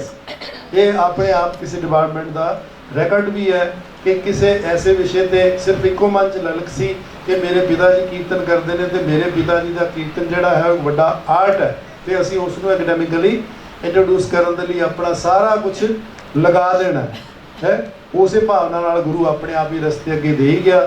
ਔਰ ਸਾਰੀ ਕਿਸੇ ਨੇ ਵੀ, ਮੈਂ ਵਾਹ ਦੇ ਸ਼ਖਸ ਹਾਂ ਜਿਹਨੂੰ ਕਦੇ ਕਿਸੇ ਨੇ ਨਾ ਨਹੀਂ ਕੀਤੀ, ਸੰਗਤ ਨੇ ਨਾ ਨਹੀਂ ਕੀਤੀ ਔਰ ਹਮੇਸ਼ਾ ਹੀ ਸਾਰੇ ਪਾਸਿਓਂ ਸਹਿਯੋਗ ਹੀ ਮਿਲਿਆ, ਅਸੀਸ ਹੀ ਮਿਲੀ, ਕਿਉਂਕਿ ਇਹ ਗੁਰੂ ਦਾ ਕੰਮ ਸੀ। ਅੱਜ ਵੀ ਤੁਸੀਂ ਕਹਿੰਦੇ ਹੋਵੋਗੇ ਕਿ ਡਾਕਟਰ ਗੁਰਨਾਮ ਸਿੰਘ ਦੀ ਬੜੀ ਕਾਬਲੀਅਤ ਹੈ, ਬੜੀ ਵਰਕਸ਼ਾਪ ਸਕਸੈਸਫੁਲ ਜਾ ਰਹੀ ਹੈ। ਮੈਂ ਨਹੀਂ ਕਰ ਰਿਹਾ ਕਿਉਂਕਿ ਮੈਂ ਸੱਚੇ ਮਨ ਨਾਲ ਕਰ ਰਿਹਾ ਤੇ ਗੁਰੂ ਆਪਣੇ ਆਪ ਇਹਦੇ 'ਚ ਵਰਤ ਰਿਹਾ ਹੈ। ਅਗਲਾ ਸਵਾਲ ਮੈਡਮ ਬਜਾਜ ਨੇ ਕੀਤਾ ਸੀ, ਸ਼ਬਦ ਪ੍ਰਧਾਨ ਬਾਣੀ ਦਾ ਤੁਕਾਂਤ ਬੈਲੈਂਸ ਉਚਾਰਨ। ਹਾਂਜੀ, ਮੈਨੂੰ ਸਵਾਲ ਭੁੱਲ ਗਿਆ ਇਹਨਾਂ ਦਾ ਕੀ ਸੀ ਮੈਡਮ ਬਜਾਜ, ਨਹੀਂ ਹੈਗੇ। ਰਮੇਸ਼ ਕੁਮਾਰ ਜੀ ਦਾ ਮੈਂ ਸਵਾਲ ਦਾ ਜਵਾਬ ਦੇ ਚੁੱਕਾ। ਝਾਗੜਨ ਨਾਗੜਨ ਬਾਗੜਨ ਮਾਲਕੌਂਸ ਵਿੱਚ ਗਾਇਆ, ਇਹ ਸਵਾਲ ਉਹ ਤਾਂ ਇਸ ਤਰ੍ਹਾਂ ਜੀ ਕਿ ਇਹ ਅਸੀਂ ਕੰਪੋਜੀਸ਼ਨ ਜਿਹੜੀ ਹੈ ਵੱਖ-ਵੱਖ ਤਰ੍ਹਾਂ ਨਾਲ ਭਾਈ ਬਲਵੀਰ ਸਿੰਘ ਜੀ ਨੇ, ਭਾਈ ਨਰਿੰਦਰ ਸਿੰਘ ਜੀ ਬਨਾਰਸੀ ਨੇ, ਸ਼ਾਦ ਸਾਹਿਬ ਨੇ, ਮੈਂ ਬਲਜੀਤ ਸਿੰਘ ਨਾਮਧਾਰੀ ਜੀ ਨੇ, ਅਸੀਂ 4-5 ਨੇ ਇਹਨੂੰ ਗਾਇਆ। ਅਸੀਂ ਸਾਰੇ ਇੰਸਪਾਇਰ ਕਿਸ ਤੋਂ ਸੀ? ਭਾਈ ਬਲਵੀਰ ਸਿੰਘ ਜੀ ਤੋਂ ਨੈਚੁਰਲੀ, ਠੀਕ ਹੈ ਨਾ। ਤਾਂ ਅਸੀਂ ਇਸ ਨੂੰ ਗਾਉਂਦੇ ਹਾਂ ਔਰ ਵੱਖ-ਵੱਖ ਰਾਗਾਂ ਵਿੱਚ ਇਹ ਨਿਰਧਾਰਤ ਸੰਗੀਤ ਭੁਜੰਗ ਪ੍ਰਿਆਤ ਛੰਦ ਦੇ ਵਿੱਚ ਹੈ ਔਰ ਉਸ ਨੂੰ ਦਰਸਾਉਣ ਦੇ ਲਈ ਹੁਣ ਸਾਰਾ ਜਾਪ ਸਾਹਿਬ ਹੈ। ਮੈਂ ਸਾਰਿਆਂ ਨੂੰ ਬੇਨਤੀ ਕਰਦਾ ਕਿ ਅਸੀਂ ਜਿਹੜਾ ਕਰ ਰਹੇ ਹਾਂ ਇਹ ਗੱਤਕਾ ਅਸੀਂ ਸਾਰਾ ਢੋਲ ਦੇ ਨਾਲ ਕਰ ਰਹੇ ਹਾਂ, ਜਦੋਂ ਕਿ ਇਹਦਾ ਮੂਲ ਅਬਨਤ ਸਾਜ਼ ਕਿਹੜਾ ਹੈ? ਨਗਾਰਾ। ਉਹ ਨਗਾਰੇ ਦੇ ਨਾਲ ਹੋਣਾ ਚਾਹੀਦਾ। ਇਹਦੀਆਂ ਚਾਲਾਂ ਕਿਹੜੀਆਂ? ਗੱਤਕੇ ਦੀਆਂ ਜਾਂ ਸਿੱਖ ਸ਼ੁੱਧ ਕਲਾ ਦੀਆਂ ਚਾਲਾਂ ਜਿਹੜੀਆਂ ਨੇ ਸਾਡੇ ਛੰਦਾਂ ਦੇ ਮੁਤਾਬਕ ਨੇ। ਉਹ ਛੰਦਾਂ ਦੇ ਨਾਲ ਅਗਰ ਜੋੜ ਦਈਏ, ਜਾਪ ਸਾਹਿਬ ਦੇ ਨਾਲ ਜੋੜ ਦਈਏ, ਜਾਪ ਸਾਹਿਬ ਦੀ ਬਾਣੀ, ਦਸਮ ਪਾਤਸ਼ਾਹ ਦੀ ਬਾਣੀ ਦੇ ਨਾਲ ਜੋੜ ਦਈਏ, ਉਹਨਾਂ ਨੂੰ ਉਸ ਦੀ ਚਾਲ ਦੇ ਨਾਲ ਜੋੜੀਏ ਤਾਂ ਸਾਨੂੰ ਇੱਕ ਨਵੀਂ ਚੀਜ਼ ਮਿਲੇਗੀ ਕਿ ਸਿੱਖ ਯੁੱਧ ਕਲਾ ਜਾਂ ਗੱਤਕਾ ਜਾਂ ਜੋ ਵੀ ਹੈ ਇਹ ਇਸ ਦਾ ਇੱਕ ਨਵਾਂ ਰੂਪ ਮਿਲੇਗਾ ਔਰ ਬੱਚੇ ਵੀ ਸਾਡੀ ਬਾਣੀ ਨਾਲ ਜੁੜਨਗੇ। ਮੈਂ ਉੱਥੇ ਹੀ ਆਉਣਾ ਕਿ ਦਸਮ ਪਾਤਸ਼ਾਹ ਦੀ ਬਾਣੀ ਵੱਖ-ਵੱਖ ਛੰਦਾਂ ਵਿੱਚ ਹੈ, ਵੱਖ-ਵੱਖ ਰਾਗਾਂ ਵਿੱਚ ਹੈ ਔਰ ਇਹਦੇ ਵਿੱਚ ਉਹ ਰਾਗ ਨੇ ਜਿਹੜੇ ਰਾਗਮਾਲਾ ਦੇ ਰਾਗ ਕਿੱਥੇ ਮਿਲਦੇ ਨੇ। ਇੱਕ ਸਵਾਲ ਇਹ ਸੀ, ਉਹ ਸਾਰੇ ਰਾਗ ਜਿਹੜੇ ਨੇ ਪ੍ਰਥਮ ਰਾਗ ਭੈਰਵ ਕਰੀਏ, ਮਾਲਕੋਂ ਸੀਏ, ਉਹ ਦੀਪਕ, ਉਹ ਸਾਰੇ ਰਾਗ ਜਿਹੜੇ ਇਹ ਬੀਬੀ ਜੀ ਕਹਿੰਦੇ ਸੀ ਕਿ ਉੱਥੇ ਜੋਧੀ ਵਾਲੇ ਨੇ ਕਰਾਇਆ ਸੀ ਤੇ ਉਹਨਾਂ ਦੇ ਸਰੂਪ ਨਹੀਂ ਮਿਲਦੇ, ਉਹ ਸਰੂਪ ਤਾਂ ਉਹੀ ਦੇਣਗੇ ਕਿਹੜੇ ਕਰਾਏ ਸੀ। ਮੈਂ ਪ੍ਰਿੰਸੀਪਲ ਸੁਖਵੰਤ ਸਿੰਘ ਉਹਨਾਂ ਨਾਲ ਗੱਲ ਕਰਾਂਗਾ। ਪਰ ਉਹ ਜਿਹੜੇ ਰਾਗ ਨੇ ਉਹ ਰਾਗ ਸਾਨੂੰ ਦਸਮ ਗ੍ਰੰਥ ਤੇ ਇੱਕ ਹੋਰ ਗ੍ਰੰਥ ਹੈ ਸਾਡਾ ਸਰਬਲੋਹ ਗ੍ਰੰਥ, ਉਹਦੇ ਵਿੱਚ ਉਹ ਸਾਰੇ ਰਾਗ ਮਿਲਦੇ ਨੇ। ਔਰ ਕਿਤੇ ਇਹ ਵੀ ਹੈ, ਸਿੰਘ ਬੰਧੂ ਸਰਦਾਰ ਸੁਰਿੰਦਰ ਸਿੰਘ ਉਹਨਾਂ ਨੇ ਕਿਹਾ ਸੀ, ਕਹਿੰਦੇ ਇਸ ਬਾਤ ਵਿੱਚ ਨਾ ਪਾਓ ਕਿ ਕਦੋਂ ਰਾਗਮਾਲਾ ਆਈ, ਕਦੋਂ ਲੱਗੀ, ਨਾਲ ਕੀ ਹੋ ਗਿਆ। ਪਰ ਕਹਿੰਦੇ ਵੀ ਉਹ ਜਦੋਂ ਗੁਰੂ ਪਾਤਸ਼ਾਹ ਜਦੋਂ ਭੋਗ ਪੈਂਦਾ ਹੈ ਨਾ ਤੇ ਸਾਡੇ ਲਈ ਚੈਲੰਜ ਹੁੰਦਾ ਸੰਗੀਤਕਾਰਾਂ ਲਈ ਕਿ ਸਤਾਰੋਂ ਕੇ ਆਗੇ ਜਹਾਂ ਔਰ ਵੀ ਹੈ ਭਾਈ, ਹੋਰ ਵੀ ਰਾਗ ਹੈਗੇ ਨੇ, ਉਹ ਵੀ ਤੁਸੀਂ ਗਾਣੇ ਨੇ। ਇੱਥੇ ਗੱਲ 31 ਰਾਗਾਂ ਦੇ 62 ਰਾਗਾਂ ਦੇ ਖਤਮ ਨਹੀਂ ਹੋਗੀ, ਅੱਗੇ ਵੀ ਗਾਓ। ਆਹ ਦੇਖੋ ਕਿੰਨਾ ਭੰਡਾਰ ਹੈ ਔਰ ਟੂਵਰਡਸ ਉਹ ਸੰਕੇਤ ਹੈ, ਇੱਕ ਐਗਜ਼ਿਟ ਹੈ ਟੂਵਰਡਸ ਦਸਮ ਗ੍ਰੰਥ ਔਰ ਸਰਬਲੋਹ ਗ੍ਰੰਥ ਦੇ ਸੰਗੀਤਕ ਖਜ਼ਾਨੇ ਦੇ ਲਈ, ਤਾਂ ਕਿ ਉਸ ਨੂੰ ਵੀ ਅਸੀਂ ਗਾ ਸਕੀਏ ਤੇ ਉਸ ਨੂੰ ਵੀ ਸਭ ਦੇ ਸਾਹਮਣੇ ਕਰ ਸਕੀਏ। ਬਖਸ਼ਿਸ਼ ਕੌਰ ਜੀ ਦਾ ਮੈਂ ਜਵਾਬ ਦੇ ਚੁੱਕਾ, ਬਖਸ਼ਿਸ਼ ਇੱਥੇ ਹੈ, ਸ਼ਾਬਾਸ਼, ਬਹੁਤ ਅੱਛੀ ਗੱਲ ਹੈ। ਜਵਾਬ ਦੇ ਚੁੱਕਾ ਕਿ ਸ਼ਬਦ ਰੀਤ ਔਰ ਸਮਝ ਲੱਗ ਗਈ। ਕੀ ਸਮਝ ਲੱਗਿਆ ਦੱਸ, ਖੜੀ ਹੋ ਜਲਦੀ, ਟਾਈਮ ਨਹੀਂ ਹੈ ਸਾਡੇ ਕੋਲ। ਸ਼ਾਬਾਸ਼, ਸਮਝ ਲੱਗ। ਪ੍ਰਭਜੋਤ ਕੌਰ ਜੀ, ਨੌ ਦੁਨੀਆ ਦੀ ਗੱਲ ਤੇ ਮਿਸ਼ਰਤ ਰਾਗ ਕਿਵੇਂ ਬਣੇ? ਮੈਂ ਸਾਰਿਆਂ ਦੇ ਤੁਹਾਨੂੰ ਸਰੋਤ ਦੱਸ ਚੁੱਕਿਆ ਕਿ ਸਿੱਖ ਰਾਗਾਂ ਦੇ ਸਰੋਤ ਕੀ ਨੇ। ਪਹਿਲਾਂ ਹੀ ਸਾਡੇ ਬੱਚੇ ਨੇ ਬਹੁਤ ਅੱਛਾ ਸਵਾਲ ਕੀਤਾ ਸੀ। ਮੈਂ ਚੀਫ ਖਾਲਸਾ ਦੀਵਾਨ ਦੀ ਕਮੇਟੀ ਨੂੰ ਔਰ ਭਾਈ ਸਾਹਿਬ ਦਾ ਮੈਨੂੰ ਨਾਮ ਭੁੱਲ ਗਿਆ, ਜਿਹੜੇ ਯਤੀਮਖਾਨਾ ਦੇ ਇੰਚਾਰਜ ਨੇ, ਫਤਿਹ ਬੁਲਾਓ ਜੀ, ਟਿੰਡਾ ਸਾਹਿਬ, ਇਹ ਤੁਹਾਡੇ ਮਹਿਕਮੇ ਨਾਲ ਸੰਬੰਧਿਤ ਸਵਾਲ ਸੀ। ਸਾਡੀ ਬੇਨਤੀ ਸਵੀਕਾਰ ਕਰਨਾ ਜੀ। ਵਿਦਿਆਰਥੀਆਂ ਨੇ ਕਿਹਾ ਕਿ ਉੱਥੇ ਪੁਸਤਕ ਪੜ੍ਹਾਈ ਜਾਂਦੀ ਹੈ, ਰਾਗ ਨਾਦ ਸਭ। ਚਲੋ ਪ੍ਰਿੰਸੀਪਲ ਸਾਹਿਬ ਆਪਣੇ ਭਾਈ ਸਾਹਿਬ ਵੀ ਬੈਠੇ ਨੇ, ਰਾਗ ਨਾਦ ਸਭ ਸੱਚ, ਪਤਾ ਨਹੀਂ ਕਿਹੜੀ ਪੁਸਤਕ ਹੈ। ਉਹ ਕਹਿੰਦੇ ਜੀ ਕਿ ਉਹਦੇ ਵਿੱਚ 31 ਰਾਗਾਂ ਦੇ ਥੋੜ੍ਹੇ ਸਰੂਪ, ਕਿਸੇ ਬੱਚੇ ਨੇ ਸਵਾਲ ਉਠਾਇਆ, ਮੈਂ ਨਹੀਂ ਕਹਿ ਰਿਹਾ, ਉਹ ਕਹਿੰਦਾ ਉਹਦੇ 'ਚ ਸਰੂਪ ਗਲਤ ਨੇ ਤੇ ਉਹਨਾਂ ਨੂੰ ਦਰੁਸਤ ਕਰਾ ਲਿਆ ਜਾਵੇ। ਉਹ ਦਰੁਸਤ ਕਰਵਾ ਲੈਣਾ ਚਾਹੀਦਾ। ਅਗਰ ਤੁਸੀਂ ਇਹਨਾਂ ਨੂੰ ਦੇ ਦੇਣਾ ਭਾਈ ਸਾਹਿਬ ਭਾਈ ਨਰਿੰਦਰ ਸਿੰਘ ਜੀ ਨੂੰ, ਤੇ ਉਹਨੂੰ ਦਰੁਸਤ ਕਰਕੇ ਦੁਬਾਰਾ ਉਹਨੂੰ ਰੀਪ੍ਰਿੰਟ ਕਰਾ ਲਿਆ ਜਾਵੇ। ਜਗਦੀਪ ਸਿੰਘ ਜੀ ਨੇ ਬਸੰਤ ਪੂਰਬੀ ਦੀ ਗੱਲ ਕੀਤੀ ਸੀ ਤੇ ਬਸੰਤ ਉਹਦੀ ਕਿ ਉਹ ਮੰਨਦੇ ਨਹੀਂ, ਕੌਣ ਨਹੀਂ ਮੰਨਦਾ। ਇਸ ਵੇਲੇ ਸਭ ਤੋਂ ਜ਼ਿਆਦਾ ਬਸੰਤ, ਸ਼ੁੱਧ ਬਸੰਤ ਹੀ ਗਾਇਆ ਜਾ ਰਿਹਾ। ਅਸੀਂ ਬਸੰਤ ਦੇ ਵਿੱਚ 7-8 ਤਾਂ ਅਸੀਂ ਬਾਹਰ ਕੈਲੀਫੋਰਨੀਆ 'ਚ ਕਰ ਦਿੰਦੇ ਹਾਂ, ਕੀਰਤਨ ਦਰਬਾਰ ਨਿਊ ਜਰਸੀ ਕਰ ਦਿੰਦੇ ਹਾਂ, ਇੱਧਰ ਐਤਕੀ ਇੰਨੇ ਹੋਏ ਨੇ। ਉਹ ਸਾਰੇ ਹੁਣ ਅਸੀਂ ਪੂਰਬੀ ਬਸੰਤ ਅਸੀਂ ਆਪ ਵੀ ਭੁੱਲ ਗਏ ਹਾਂ, ਤੁਸੀਂ ਸਾਨੂੰ ਯਾਦ ਕਰਾਇਆ ਜਿੰਨੀਆਂ ਸਾਡੇ ਕੋਲ ਦੂਸਰੀ ਗੱਲ ਇਹ ਹੈ ਕਿ ਗੁਰੂ ਗ੍ਰੰਥ ਸਾਹਿਬ ਵਿੱਚ ਰਾਗਾਂ ਦੇ ਸਰੂਪ ਨਹੀਂ ਦਿੱਤੇ ਹੋਏ। ਰਾਗ ਰਣਾਈ ਕਮੇਟੀ ਦੇ ਅਸੀਂ ਸਰੂਪ ਬਣਾਏ ਸੀ ਇੱਕ ਸੁਵਿਧਾ ਦੇ ਲਈ ਕਿ ਸਾਰੇ ਕੀਰਤਨੀਏ ਅਸੀਂ ਇੱਕ ਪਲੇਟਫਾਰਮ ਤੇ ਜਦੋਂ ਅਸੀਂ ਗਾਣਾ ਹੈ ਤੇ ਸਾਡੇ ਵਿੱਚ ਇੱਕ ਸੁਰਤਾ ਚਾਹੀਦੀ ਹੈ, ਯੂਨੀਫਾਰਮਿਟੀ ਚਾਹੀਦੀ ਹੈ, ਸਟੈਂਡਰਡਾਈਜੇਸ਼ਨ ਚਾਹੀਦੀ ਹੈ, ਇੱਕ ਸੁਰਤਾ ਯੂਨੀਫਾਰਮਿਟੀ, ਉਹਦੇ ਲਈ ਇਹ ਬਣਾਏ ਸੀ। ਔਰ ਉਹਦੇ ਲਈ ਅਸੀਂ ਇਹ ਦੇਖਿਆ ਕਿ ਜਿਹੜੇ ਸਿੱਖ ਸਰੋਤਾਂ ਦੇ ਗੁਰਮਤਿ ਦੇ ਕੀਰਤਨ ਪਰੰਪਰਾ ਦੇ ਨੇੜੇ ਦੇ ਰਾਗ ਨੇ ਅਸੀਂ ਉਹ ਮੰਨ ਲਏ ਰਾਗੀਆਂ ਨੇ। ਬਹੁਤ ਸਾਰੇ ਰਾਗਾਂ ਦੇ ਨਾਲ ਮੈਂ ਵੀ ਮੁਤਫਿਕ ਨਹੀਂ ਹੈਗਾ, ਮੈਨੂੰ ਲੱਗਦਾ ਕਿ ਠੀਕ ਹੈ। ਉਦੋਂ ਚਰਚਾ ਵੀ ਹੋਈ ਸਾਰਿਆਂ ਦੇ ਨਾਲ, ਪਰ ਅਸੀਂ ਜੋ ਸਾਰਿਆਂ ਨੇ ਕਹੇ ਅਸੀਂ ਉਹਨਾਂ ਦੇ ਫੁੱਲ ਚੜਾਏ ਔਰ ਅੱਜ ਤੱਕ ਅਸੀਂ ਫੁੱਲ ਚੜਾਉਂਦੇ ਰਹਾਂਗੇ, ਕਿਉਂਕਿ ਸਾਡੇ ਵੱਡਿਆਂ ਨੇ, ਸਾਡੇ ਸੰਗੀਤਕਾਰਾਂ ਨੇ, ਸਾਡੇ ਕੀਰਤਨਕਾਰਾਂ ਨੇ, ਸਾਡੇ ਵਿਦਵਾਨਾਂ ਨੇ ਉਸ ਨੂੰ ਫਾਈਨਲ ਕੀਤੇ ਸੀ। ਔਰ ਕੰਪੀਟੀਸ਼ਨ ਦੇ ਲਿਹਾਜ਼ ਨਾਲ, ਸਿਲੇਬਸ ਦੇ ਲਿਹਾਜ਼ ਨਾਲ ਅਸੀਂ ਉਹਨੂੰ ਪੰਜਾਬੀ ਯੂਨੀਵਰਸਿਟੀ ਵਿੱਚ ਲਾਗੂ ਕੀਤਾ। ਉਹ ਰਾਗ ਰਣਾਈ ਕਮੇਟੀ ਦੇ ਰਾਗਾਂ ਦੇ ਸਰੂਪ, ਸਿੱਖ ਰਹਿਤ ਮਰਿਆਦਾ, ਦਰਬਾਰ ਸਾਹਿਬ ਦੀ ਕੀਰਤਨ ਪਰੰਪਰਾ, ਤਿੰਨਾਂ ਨੂੰ ਆਧਾਰ ਬਣਾ ਕੇ ਦਰਬਾਰ ਸਾਹਿਬ ਦੀ ਕੀਰਤਨ ਪਰੰਪਰਾ, ਰਾਗ ਰਣਾਈ ਕਮੇਟੀ ਦੇ ਰਾਗ ਔਰ ਤੀਸਰਾ ਮੈਂ ਕੀ ਕਿਹਾ, ਸਿੱਖ ਰਹਿਤ ਮਰਿਆਦਾ, ਇਹ ਤਿੰਨਾਂ ਨੂੰ ਆਧਾਰ ਬਣਾ ਕੇ ਅਸੀਂ ਆਪਣੇ ਸਿਲੇਬਸ ਬਣਾਏ ਸੀ। ਔਰ ਉਸੇ ਨੂੰ ਮੰਨਣਾ ਚਾਹੀਦਾ। ਤੁਸੀਂ ਵੀ ਕੰਪੀਟੀਸ਼ਨ ਕਰਾਉਂਦੇ ਹੋ ਤਾਂ ਤੁਹਾਨੂੰ ਵੀ ਗੁਰਮਤਿ ਸੰਗੀਤ ਦੇ ਰਾਗਾਂ ਨੂੰ ਹੀ ਫਾਲੋ ਕਰਨਾ ਚਾਹੀਦਾ ਹੈ। ਇਹ ਨਾ ਕਹੋ ਕਿ ਰਾਗ ਰਣਾਈ ਕਮੇਟੀ ਨੇ ਬਣਾਏ ਤੇ ਜਵੱਦੀ ਦੇ ਰਾਗ ਨੇ, ਨਾ ਕੋਈ ਜਵੱਦੀ ਦੇ ਰਾਗ ਨੇ, ਸਿੱਖ ਪੰਥ ਦੇ ਰਾਗ ਨੇ, ਉਹ ਸਾਡੇ ਆਪਣੇ ਰਾਗ ਨੇ। ਉਹਨਾਂ ਤਾਂ ਸੇਵਾ ਲੁੱਟੀ ਹੈ ਸੰਤ ਬਾਬਾ ਸੁੱਚਾ ਸਿੰਘ ਜੀ ਨੇ ਔਰ ਸਾਨੂੰ ਸਾਰਿਆਂ ਨੂੰ ਗਾਇਨ ਦੇ ਲਈ ਪ੍ਰੇਰਿਆ। ਤੋ ਇਸ ਗੱਲ ਦਾ ਤੁਸੀਂ ਧਿਆਨ ਰੱਖਣਾ। ਪੂਰਬੀ ਬਸੰਤ ਵੀ ਗਾਓ, ਹਿੰਡੋਲ ਵੀ ਗਾਓ। ਹੁਣ ਜੇ ਮਾਰੂ ਦੇ 5 ਸਰੂਪ ਬਾਕੀ ਮਿਲਦੇ ਨੇ ਤਾਂ ਹੁਣ ਵੀ ਗਾਣ 'ਚ ਕੀ ਅਰਜ਼ਾ ਜੀ ਤੁਹਾਨੂੰ, ਤੁਖਾਰੀ ਦੇ ਮਿਲਦੇ ਨੇ 4 ਤਾਂ ਗਾ ਹੀ ਚੱਲੋ, ਸਾਨੂੰ ਇਹ ਕੋਈ ਨਹੀਂ। ਪਰ ਇਹ ਕਹੋ ਕਿ ਇਹ ਸਰੂਪ ਸਰਬ ਪ੍ਰਵਾਨਿਤ ਹੈ, ਇਹ ਸਰੂਪ ਦੂਸਰਾ ਹੈ। ਗੱਲ ਤਾਂ ਇਹ ਹੈ ਕਿ ਅਸੀਂ ਭਾਰਤੀ ਸੰਗੀਤ ਵਿੱਚ ਵੀ ਜਿਹੜੇ ਵੱਡੇ ਵੱਡੇ ਸੰਗੀਤਕਾਰ ਨੇ ਉਹਨਾਂ ਨੇ ਇੱਕ ਰਾਗ ਦੇ ਬਹੁਤ ਬਹੁਤ ਸਰੂਪ ਗਾਏ ਨੇ, ਤਾਂ ਗਾਣੇ ਚਾਹੀਦੇ ਨੇ। ਤੁਹਾਨੂੰ ਕੌਣ ਰੋਕ ਰਿਹਾ ਕਿ ਤੁਸੀਂ ਇਹ ਨਾ ਗਾਓ? ਪਰ ਜਿੱਥੇ ਕੋਈ ਮੁਲਾਂਕਣ ਹੋਏਗਾ, ਇਵੈਲੂਏਸ਼ਨ ਹੋਏਗੀ, ਕੰਪੀਟੀਸ਼ਨ ਹੋਏਗਾ, ਐਗਜ਼ਾਮ ਹੋਏਗਾ, ਉੱਥੇ ਤੁਹਾਨੂੰ ਸਾਰਿਆਂ ਦੀ ਸਰਬਸੰਮਤ ਸਟੈਂਡਰਡਾਈਜ਼ ਚੀਜ਼ ਹੀ ਗਾਣੀ ਹੋਏਗੀ, ਸਿੱਖਣੀ ਹੋਏਗੀ, ਸਿਖਾਣੀ ਹੋਏਗੀ। ਵਿਦਿਆ ਦੇ ਤੌਰ 'ਤੇ ਤੁਸੀਂ ਕਹਿ ਕੇ ਜਦੋਂ ਮੈਂ ਆਪਣੇ ਐਮਏ ਦਾ ਐਗਜ਼ਾਮ ਦਿੱਤਾ ਸੀ, ਤੁਹਾਡੇ ਨਾਲ ਸ਼ੇਅਰ ਕਰਦਾ ਕਿ ਪ੍ਰੋਫੈਸਰ ਤਾਰਾ ਸਿੰਘ ਜੀ ਨੇ, ਮੈਂ ਕੀਰਤਨੀਆ ਦਾ ਬੇਟਾ ਸੀ, ਮੈਨੂੰ ਗੁਰਮਤਿ ਸੰਗੀਤ ਬਹੁਤ ਆਉਂਦਾ ਸੀ, ਤਾਂ ਨਾਲ ਮੈਨੂੰ ਹਿੰਦੁਸਤਾਨੀ ਸੰਗੀਤ ਵੀ ਸਿੱਖਣਾ ਪਿਆ। ਤਾਂ ਮੈਨੂੰ ਉਹਨਾਂ ਨੇ ਭਾਰਤੀ ਸੰਗੀਤ ਦੇ ਸਰੂਪ ਵੀ ਕਰਾਏ ਤੇ ਗੁਰਮਤਿ ਸੰਗੀਤ ਦੇ, ਜਦੋਂ ਮੈਂ ਸੋਰਠ ਗਾਉਂਦਾ ਸੀ ਤੇ ਨਾਲ ਦੇਸ ਗਾ ਦਿੰਦਾ ਸੀ, ਤੇ ਮੈਂ ਉਹਨਾਂ ਨੂੰ ਦੱਸ ਦਿੰਦਾ ਸੀ ਬਸੰਤ ਸ਼ੁੱਧ ਤੇ ਬਸੰਤ ਪੂਰਬੀ ਗਾ ਐਗਜ਼ਾਮੀਨਰ ਖੁਸ਼ ਹੋ ਜਾਂਦਾ ਸੀ, ਸੂਹਾ ਗਾ ਦਿੰਦਾ, ਸੂਹੀ ਗਾ ਦਿੰਦਾ ਸੀ ਤੇ ਖੁਸ਼ ਹੋ ਜਾਂਦਾ ਸੀ, ਮੇਰੇ ਨੰਬਰ ਸਭ ਤੋਂ ਵੱਧ ਆਉਂਦੇ ਸੀ। ਇਸ ਕਰਕੇ ਆਉਂਦੇ ਸੀ ਕਿ ਮੈਂ 2 ਪੱਤੀਆਂ ਨੂੰ ਸਾਹਮਣੇ ਗਾ ਕੇ ਦੱਸ ਦਿੰਦਾ ਸੀ। ਹੁਣ ਜੇ ਇਹ ਤੁਸੀਂ ਵੀ ਕਰੋਗੇ ਤਾਂ ਉਹ ਆਡੀਅנס ਦੇ ਵਿੱਚ ਬੈਠੇ ਹੋਏ ਬੰਦਿਆਂ ਨੂੰ ਇੱਕ ਤਾਂ ਗੁਰਮਤਿ ਸੰਗੀਤ ਕਲੀਅਰ ਹੋਏਗਾ, ਸੈਕੰਡਲੀ ਤੁਸੀਂ ਪਹਿਰਾ ਦੇ ਰਹੇ ਹੋਵੋਗੇ ਆਪਣੀ ਪਰੰਪਰਾ ਦੇ ਉੱਤੇ, ਥਰਡ ਤੁਸੀਂ ਆਪਣੇ ਬੱਚਿਆਂ ਨੂੰ ਵੀ ਦੱਸ ਰਹੇ ਹੋਵੋਗੇ ਕਿ ਜਿਹੜੇ ਨਾਲ ਦੇ ਘਰ ਦੇ ਆਪਣੇ ਗੁਆਂਢੀ ਨੇ ਉਹਨਾਂ ਦਾ ਆਹ ਕਲਚਰ ਹੈ ਤੇ ਸਾਡਾ ਆਹ ਕਲਚਰ ਹੈ, ਸਾਡੀ ਇਹ ਵਿਰਾਸਤ ਪਹਿਲਾਂ ਸੀ ਤੇ ਹੁਣ ਗੁਰੂ ਨੇ ਸਾਨੂੰ ਆਹ ਵਿਰਾਸਤ ਦਿੱਤੀ ਹੈ। ਉਸ ਤੋਂ ਬਾਅਦ ਬਸ ਬੇਟਾ ਰਾਗਮਾਲਾ ਦੇ ਰਾਗ ਕਿੱਥੇ ਨੇ ਮੈਂ ਤੁਹਾਨੂੰ ਦੱਸ ਚੁੱਕਿਆ। ਪ੍ਰਭਜੋਤ ਕੌਰ ਜੀ ਰਾਗਮਾਲਾ ਦੀਆਂ ਰਾਗਣੀਆਂ ਵਾਲੀ ਗੱਲ ਮੈਂ ਕਰ ਚੁੱਕਾ। ਇਹ ਸਵਾਲਾਂ ਦੇ ਜਵਾਬ ਸੀ ਜੀ।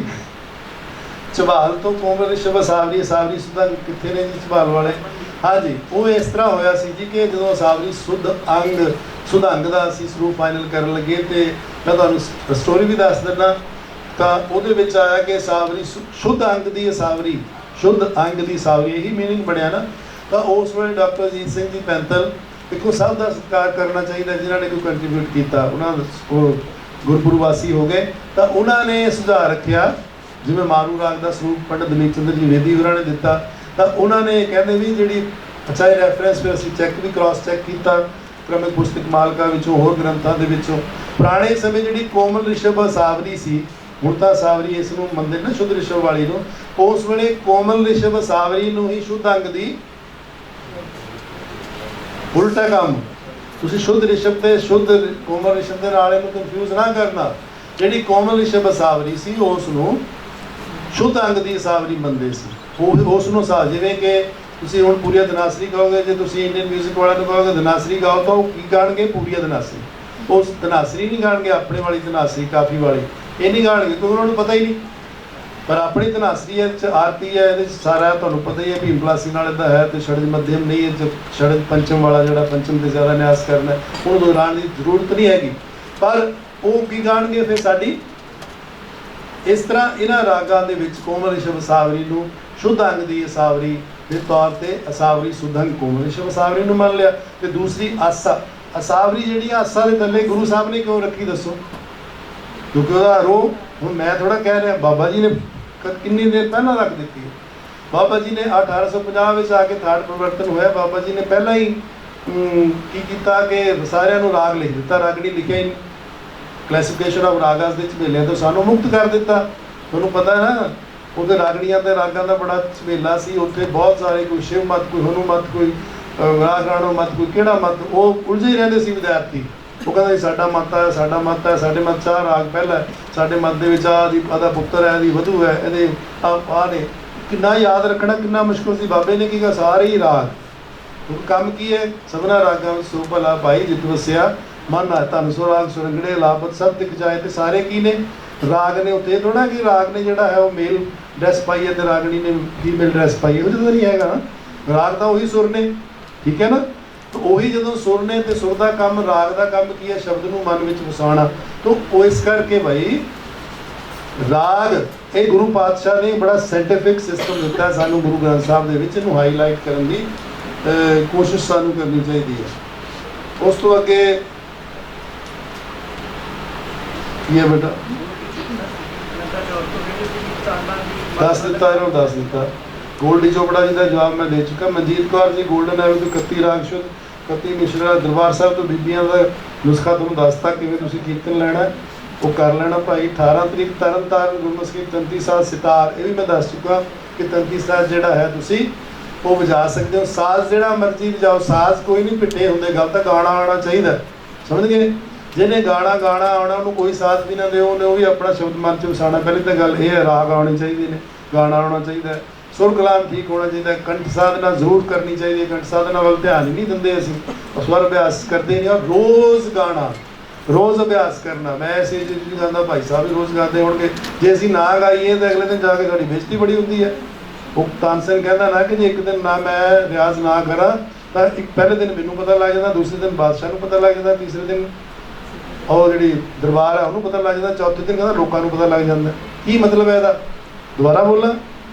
ਤਾਨਸੇਨ ਕਹਿੰਦਾ ਕਿ ਜੇ ਮੈਂ ਇੱਕ ਦਿਨ ਰਿਆਜ਼ ਨਾ ਕਰਾਂ ਤਾਂ ਪਹਿਲੇ ਦਿਨ ਮੈਨੂੰ ਪਤਾ ਲੱਗ ਜਾਂਦਾ ਕਿ ਅੱਜ ਯਾਰ ਮੈਂ ਰਿਆਜ਼ ਨਹੀਂ ਕੀਤਾ, ਦੂਸਰੇ ਦਿਨ ਬਾਦਸ਼ਾਹ ਨੂੰ ਪਤਾ ਲੱਗ ਜਾਂਦਾ, ਤੀਸਰੇ ਦਿਨ ਦਰਬਾਰ ਨੂੰ ਦਰਬਾਰੀਆਂ ਨੂੰ ਪਤਾ ਲੱਗ ਜਾਂਦਾ, ਚੌਥੇ ਦਿਨ ਸਾਰੇ ਕਹਿੰਦਾ ਪਤਾ ਲੱਗ ਜਾਂਦਾ ਕਿ ਇਹਨੇ ਰਿਆਜ਼ ਨਹੀਂ ਕੀਤਾ।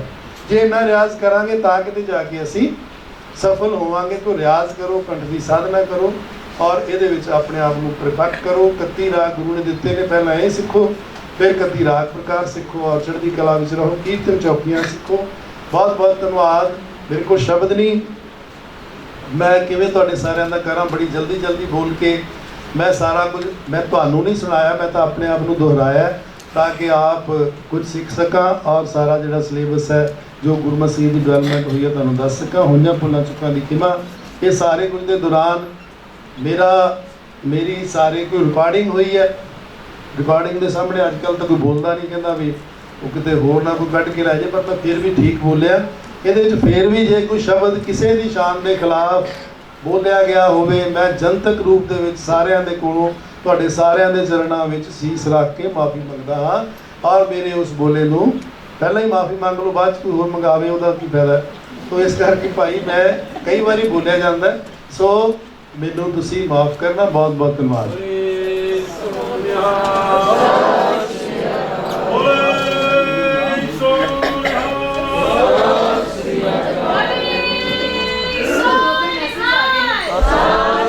ਦੇਖੋ ਇੰਨਾ ਜ਼ਿਆਦਤੀ ਨਾ ਕਰੋ। ਤੁਸੀਂ ਇੱਕੋ ਕੰਮ ਦੇ ਵਿੱਚ ਸਾਰਾ ਕੁਝ ਕਰਾ ਲੈਣਾ ਚਾਹੁੰਦੇ ਹੋ ਹੈ ਫਿਰ ਕਹਿੰਦੇ ਜੀ ਰਾਗੀ ਭੇਟਾ ਮੰਗਦੇ ਨੇ।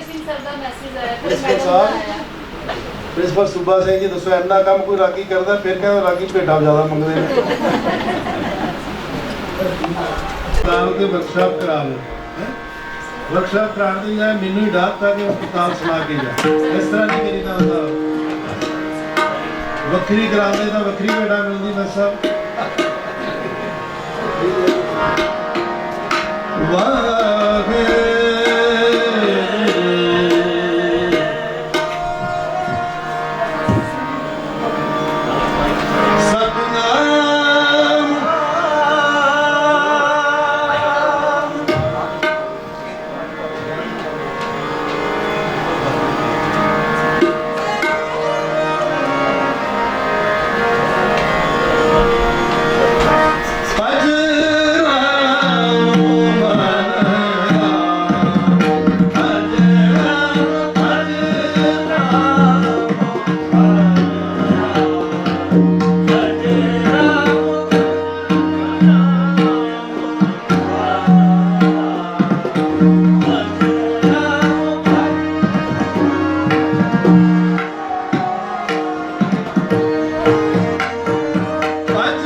ਸਮਝਾਉਣੀ ਹੈ। ਇਹ ਮੋਬਾਈਲਾਂ ਨੂੰ ਛੱਡੋ, ਸ਼ਬਦ ਕੱਢੋ ਸਾਰੇ। ਨਾ ਮਾਤਰ ਤੁਹਾਡੇ ਤੋਂ ਗਿਣੀਆਂ ਜਾਣੀਆਂ ਨੇ, ਨਾ ਇਹ ਤੁਹਾਡੇ ਤੋਂ ਪੂਰੀਆਂ ਹੋਣੀਆਂ ਨੇ, ਪਰ ਸ਼ਬਦ ਕੱਢ ਲਓ, ਫਿਰ ਤੁਹਾਨੂੰ ਸਮਝ ਆਏਗੀ ਜ਼ਿਆਦਾ। ਭਜ ਰਾਮੋ ਮਨ ਰਾਮ, ਜਿਸ ਰੂਪ ਨਾ ਰੇਖ ਵਡਾਮ, ਸਤ ਸੰਗਤ ਮਿਲ ਭਜ ਰਾਮ। बड़ हो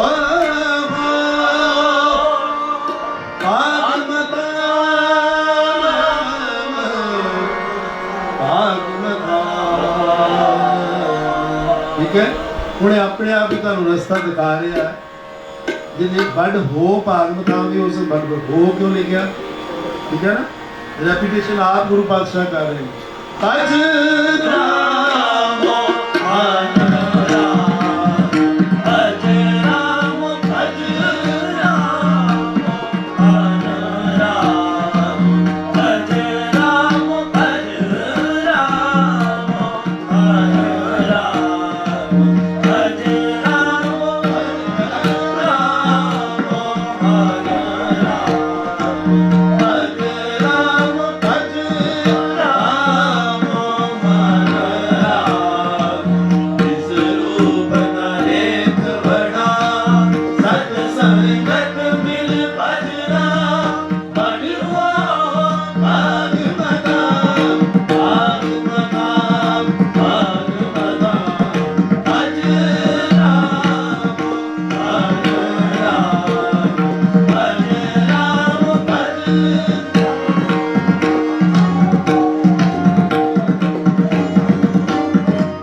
सब गुरु गुरु राम राम राम बाबा जी ने ये गीत गीता विच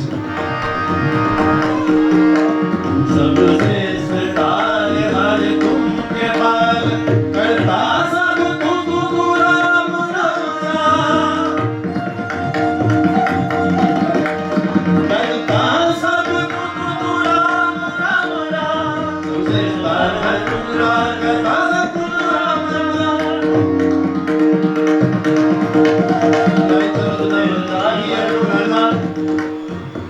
इसलिए नहीं कराना है चलो भैया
ਪੰਜ ਬੁਲਾਓ ਪੰਜ ਸਿੰਘ ਗਾਉਂਦਾ ਸੀ। ਇਹ ਗੁਰੂ ਦਾ ਕਾਨੜਾ, ਗੁਰੂ ਦਾ ਗੁਰ ਦਰਬਾਰ ਦਾ, ਗੁਰੂ ਦੀ ਹਜ਼ੂਰੀ ਦਾ ਕਾਨੜਾ। ਜੇ ਆਪਾਂ ਇਹਨੂੰ ਕਹੀਏ ਕਿ ਇਹ ਹਜ਼ੂਰੀ ਕਾਨੜਾ ਹੈ, ਦਰਬਾਰੀ ਕਾਨੜਾ ਨਹੀਂ, ਤਾਂ ਗੁਰੂ ਦੇ ਹਜ਼ੂਰ ਦਾ ਇਹ ਕਾਨੜਾ ਸਾਡੇ ਜੋ ਬਜ਼ੁਰਗਾਂ ਨੇ ਸਾਨੂੰ ਸਿਖਾਇਆ। ਸੋ ਹੋਈਆਂ ਪੁਰਨਾਂ ਚੁੱਕਾਂ ਦੀ ਖਿਮਾ ਫਤਿਹ ਦੀ ਸਾਂਝ। ਵਾਹਿਗੁਰੂ ਜੀ ਕਾ ਖਾਲਸਾ, ਵਾਹਿਗੁਰੂ ਜੀ ਕੀ ਫਤਿਹ। ਵਾਹਿਗੁਰੂ ਜੀ ਕਾ ਖਾਲਸਾ, ਵਾਹਿਗੁਰੂ ਜੀ ਕੀ ਫਤਿਹ। ਆਪ ਜੀ ਨੇ ਸਰਵਣ ਕੀਤੀ ਕਾਨੜੇ ਦੀ ਪੜਤਾਲ ਕੰਪੈਰੀਜ਼ਨ ਗੁਰਮਤਿ ਸੰਗੀਤ ਨਾਲ ਕਰੀਏ ਤੇ ਸਾਡਾ ਵਿਰਸਾ ਜਿਹੜਾ ਬਹੁਤ ਵਿਸ਼ਾਲ ਹੈ। ਹਰੇਕ ਸ਼ੈਲੀ ਦਾ ਤੁਸੀਂ ਗੁਰਮਤਿ ਸੰਗੀਤ ਦੇ ਵਿੱਚ ਜਿਹੜਾ ਹੈ ਉਹਨੂੰ ਹਰੇਕ ਸ਼ੈਲੀ ਨੂੰ ਜਿਹੜਾ ਭਾਰਤੀ ਸੰਗੀਤ ਦੀਆਂ ਸ਼ੈਲੀਆਂ ਨੇ ਜਿੱਦਾਂ ਧਰੁਪਦ ਹੈ ਉਹਨੂੰ ਪ੍ਰਬੰਧ ਅੰਗ ਦੇ ਨਾਲ ਅਸੀਂ ਜਿਹੜਾ ਦਰਜ ਨੇ ਜਾਂ ਤਰਾਨੇ ਮਹਾਰਾਜ ਨੇ ਜਿਹੜੇ ਤਰਾਨੇ ਗੁਰੂ ਸਾਹਿਬ ਨੇ ਜਿਹੜੇ ਦਸਮ ਪਾਤਸ਼ਾਹ ਜੀ ਨੇ ਜਿਹੜੇ ਆ ਉਹ ਉਚਾਰੇ ਨੇ ਉਹੋ ਜਿਹੇ ਤਰਾਨੇ ਜਿਹੜੇ ਆ ਸਾਨੂੰ ਹਿੰਦੁਸਤਾਨੀ ਸੰਗੀਤ 'ਚ ਕਿਧਰੇ ਨਹੀਂ ਮਿਲਦੇ। ਜਾਗਰਤਨ ਨਾਗਰਤ ਦਰਦਾਨੀ ਦਾਨੀ ਵਰਗੇ ਜਿਹੜੇ ਤਰਾਨੇ ਨੇ ਕਿਧਰੇ ਤੁਸੀਂ ਪੜਤਾਲ ਗਾਇਨ ਸ਼ੈਲੀ ਦਾ ਜਿਹੜਾ ਗਾਇਨ ਸੁਣਿਆ ਕਿ ਕਦੀ ਅਸੀਂ ਹਿੰਦੁਸਤਾਨੀ ਸੰਗੀਤ ਦੇ ਅੰਦਰ ਪੜਤਾਲ ਸ਼ੈਲੀ ਜਿਹੜੀ ਹੈ ਉਹ ਕਿਤੇ ਸੁਣੀ ਹੈ ਜਾਂ ਕਦੀ ਕਿਸੇ ਵੱਡੇ ਵੀ ਜੇ ਅਸੀਂ ਕੋਈ ਮਿਊਜ਼ੀਸ਼ੀਅਨਸ ਨੂੰ ਜਾਂ ਜਿਹੜੇ ਅਸੀਂ ਸੰਗੀਤਕਾਰ ਨੂੰ ਕਨਸਰਟਸ ਦੇ ਵਿੱਚ ਸੁਣਦੇ ਹਾਂ ਮੈਨੂੰ ਨਹੀਂ ਲੱਗਦਾ ਕਿ ਕਦੀ ਕੋਈ ਪੜਤਾਲ ਜਿਹੜੀ ਉਹ ਗਾਇਨ ਤੇ ਮਹਾਰਾਜ ਨੇ ਜਿਹੜੀਆਂ ਨੇ ਉਹ ਕਿੰਨੀਆਂ ਪੜਤਾਲਾਂ ਗੁਰੂ ਅਰਜਨ ਦੇਵ ਪਾਤਸ਼ਾਹ ਜੀ ਦੀਆਂ, 19 ਪੜਤਾਲਾਂ ਗੁਰੂ ਰਾਮਦਾਸ ਪਾਤਸ਼ਾਹ ਜੀ ਦੀ, ਸ੍ਰੀ ਗੁਰੂ ਗ੍ਰੰਥ ਸਾਹਿਬ ਜੀ ਤੋਂ ਵਾਕਈ ਹੀ ਜੋ ਅੱਜ ਸਾਡੇ ਅੰਦਰ ਉਹਨਾਂ ਨੇ ਇਹ ਜਜ਼ਬਾ ਪੈਦਾ ਕੀਤਾ ਕਿ ਸਾਡਾ ਵਿਰਸਾ ਜਿਹੜਾ ਉਹ ਬਹੁਤ ਜ਼ਿਆਦਾ ਜਿਹੜਾ ਵਿਸ਼ਾਲ ਹੈ। ਸਿਰਫ ਕਮੀ ਸਿਰਫ ਜਿਹੜੀ ਉਹਨਾਂ ਨੂੰ ਅੱਗੇ ਤੱਕ ਲੈ ਕੇ ਜਾਣ ਵਾਲਿਆਂ ਦੇ ਮੋਢਿਆਂ ਦੇ ਉੱਤੇ, ਸਾਡੇ ਵਰਗੇ ਟੀਚਰਸ ਦੇ ਮੋਢਿਆਂ ਦੇ ਉੱਤੇ ਕਮੀ ਸਿਰਫ ਸਾਡੇ ਦੇ ਵਿੱਚ ਹੈਗੀ ਹੈ। ਤੋ ਅਸੀਂ ਕੋਸ਼ਿਸ਼ ਕਰੀਏ ਰਲ ਮਿਲ ਕੇ ਜਿਹੜਾ ਇਸ ਨੂੰ ਜਿੰਨਾ ਕੁ ਅਸੀਂ ਆਪਣੇ ਲੈਵਲ ਤੱਕ ਜਿਹੜਾ ਇਸ ਚੀਜ਼ ਨੂੰ ਪ੍ਰਫੁੱਲਤ ਕਰ ਸਕਦੇ ਹਾਂ ਅਸੀਂ ਪੂਰਾ ਜ਼ੋਰ ਲਾਈਏ।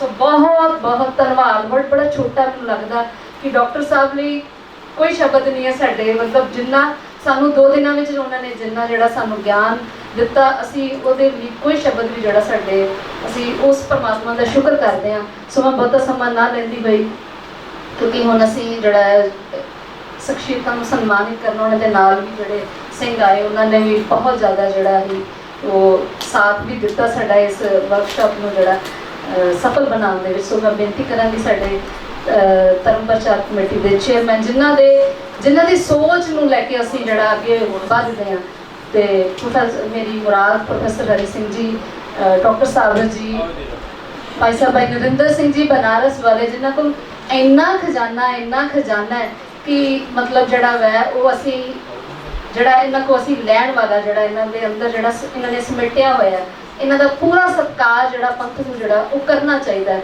ਇਹੋ ਜਿਹੇ ਕੀਰਤਨ ਜਿਨ੍ਹਾਂ ਨੇ ਆਪਣੀ ਸਾਰੀ ਜ਼ਿੰਦਗੀ ਜਿਹੜੀ ਹੈ ਗੁਰਮਤਿ ਸੰਗੀਤ ਨੂੰ ਜਿਹੜੀ ਹੈ ਸਮਰਪਿਤ ਕੀਤੀ ਹੈ। ਪ੍ਰੋਫੈਸਰ ਜੀ ਕਿਉਂ ਵੀ ਸਾਰੇ ਅਸੀਂ ਨਾਲ ਆ ਜਾਈਏ ਤੇ ਉਹਨਾਂ ਦੇ ਨਾਲ ਗਾਈਡੈਂਸ ਤੇ ਅਸੀਂ ਜਿਹੜਾ ਇਸ ਪ੍ਰੋਗਰਾਮ ਨੂੰ ਜਿਹੜਾ ਸਫਲ ਬਣਾ ਰਹੇ ਹਾਂ। ਸੋ ਮੈਂ ਸਾਰਿਆਂ ਨੂੰ ਬੇਨਤੀ ਕਰਾਂਗੀ ਕਿ ਆਪਾਂ ਡਾਕਟਰ ਸਾਹਿਬ ਦਾ ਜਿਹੜਾ ਸਨਮਾਨ ਹੈ ਇਹਨਾਂ ਨੇ ਸਾਡੀ ਬੇਨਤੀ ਪ੍ਰਵਾਨ ਕਰਕੇ ਆਪਣੇ ਕੀਮਤੀ ਸਮਾਂ ਜਿਹੜਾ ਹੈ 2 ਦਿਨ ਇੱਥੇ ਦਿੱਤੇ ਆ।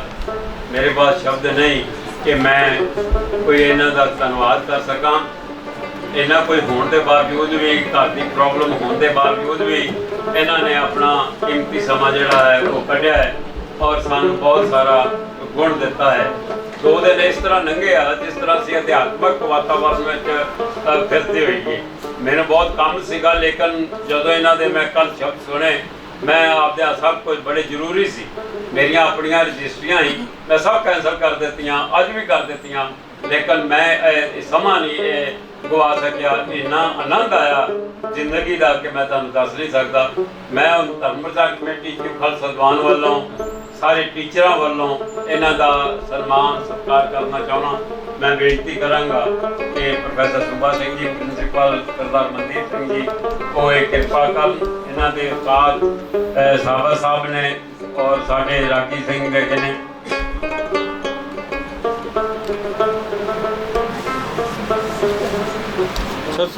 जरा जयकारा गल के छड़ियो, बोले सोनिहा। हाँ सर, सारी सेवा हाँ सर, सर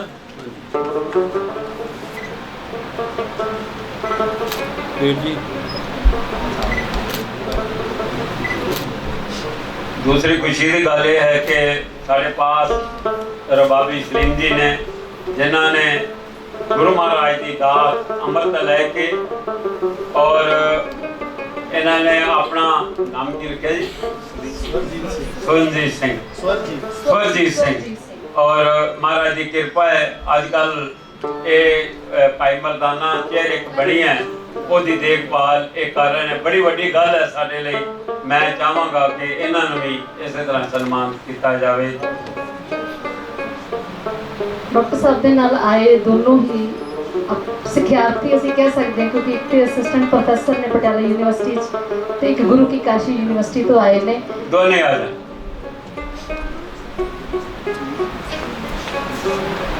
ਸਰਦਾਰ ਗੁਰਪ੍ਰੀਤ ਸਿੰਘ ਜੀ ਤੇ ਸਰਜੀਤ ਸਿੰਘ, ਪ੍ਰਭਵੀਰ ਜੀ ਜੀ।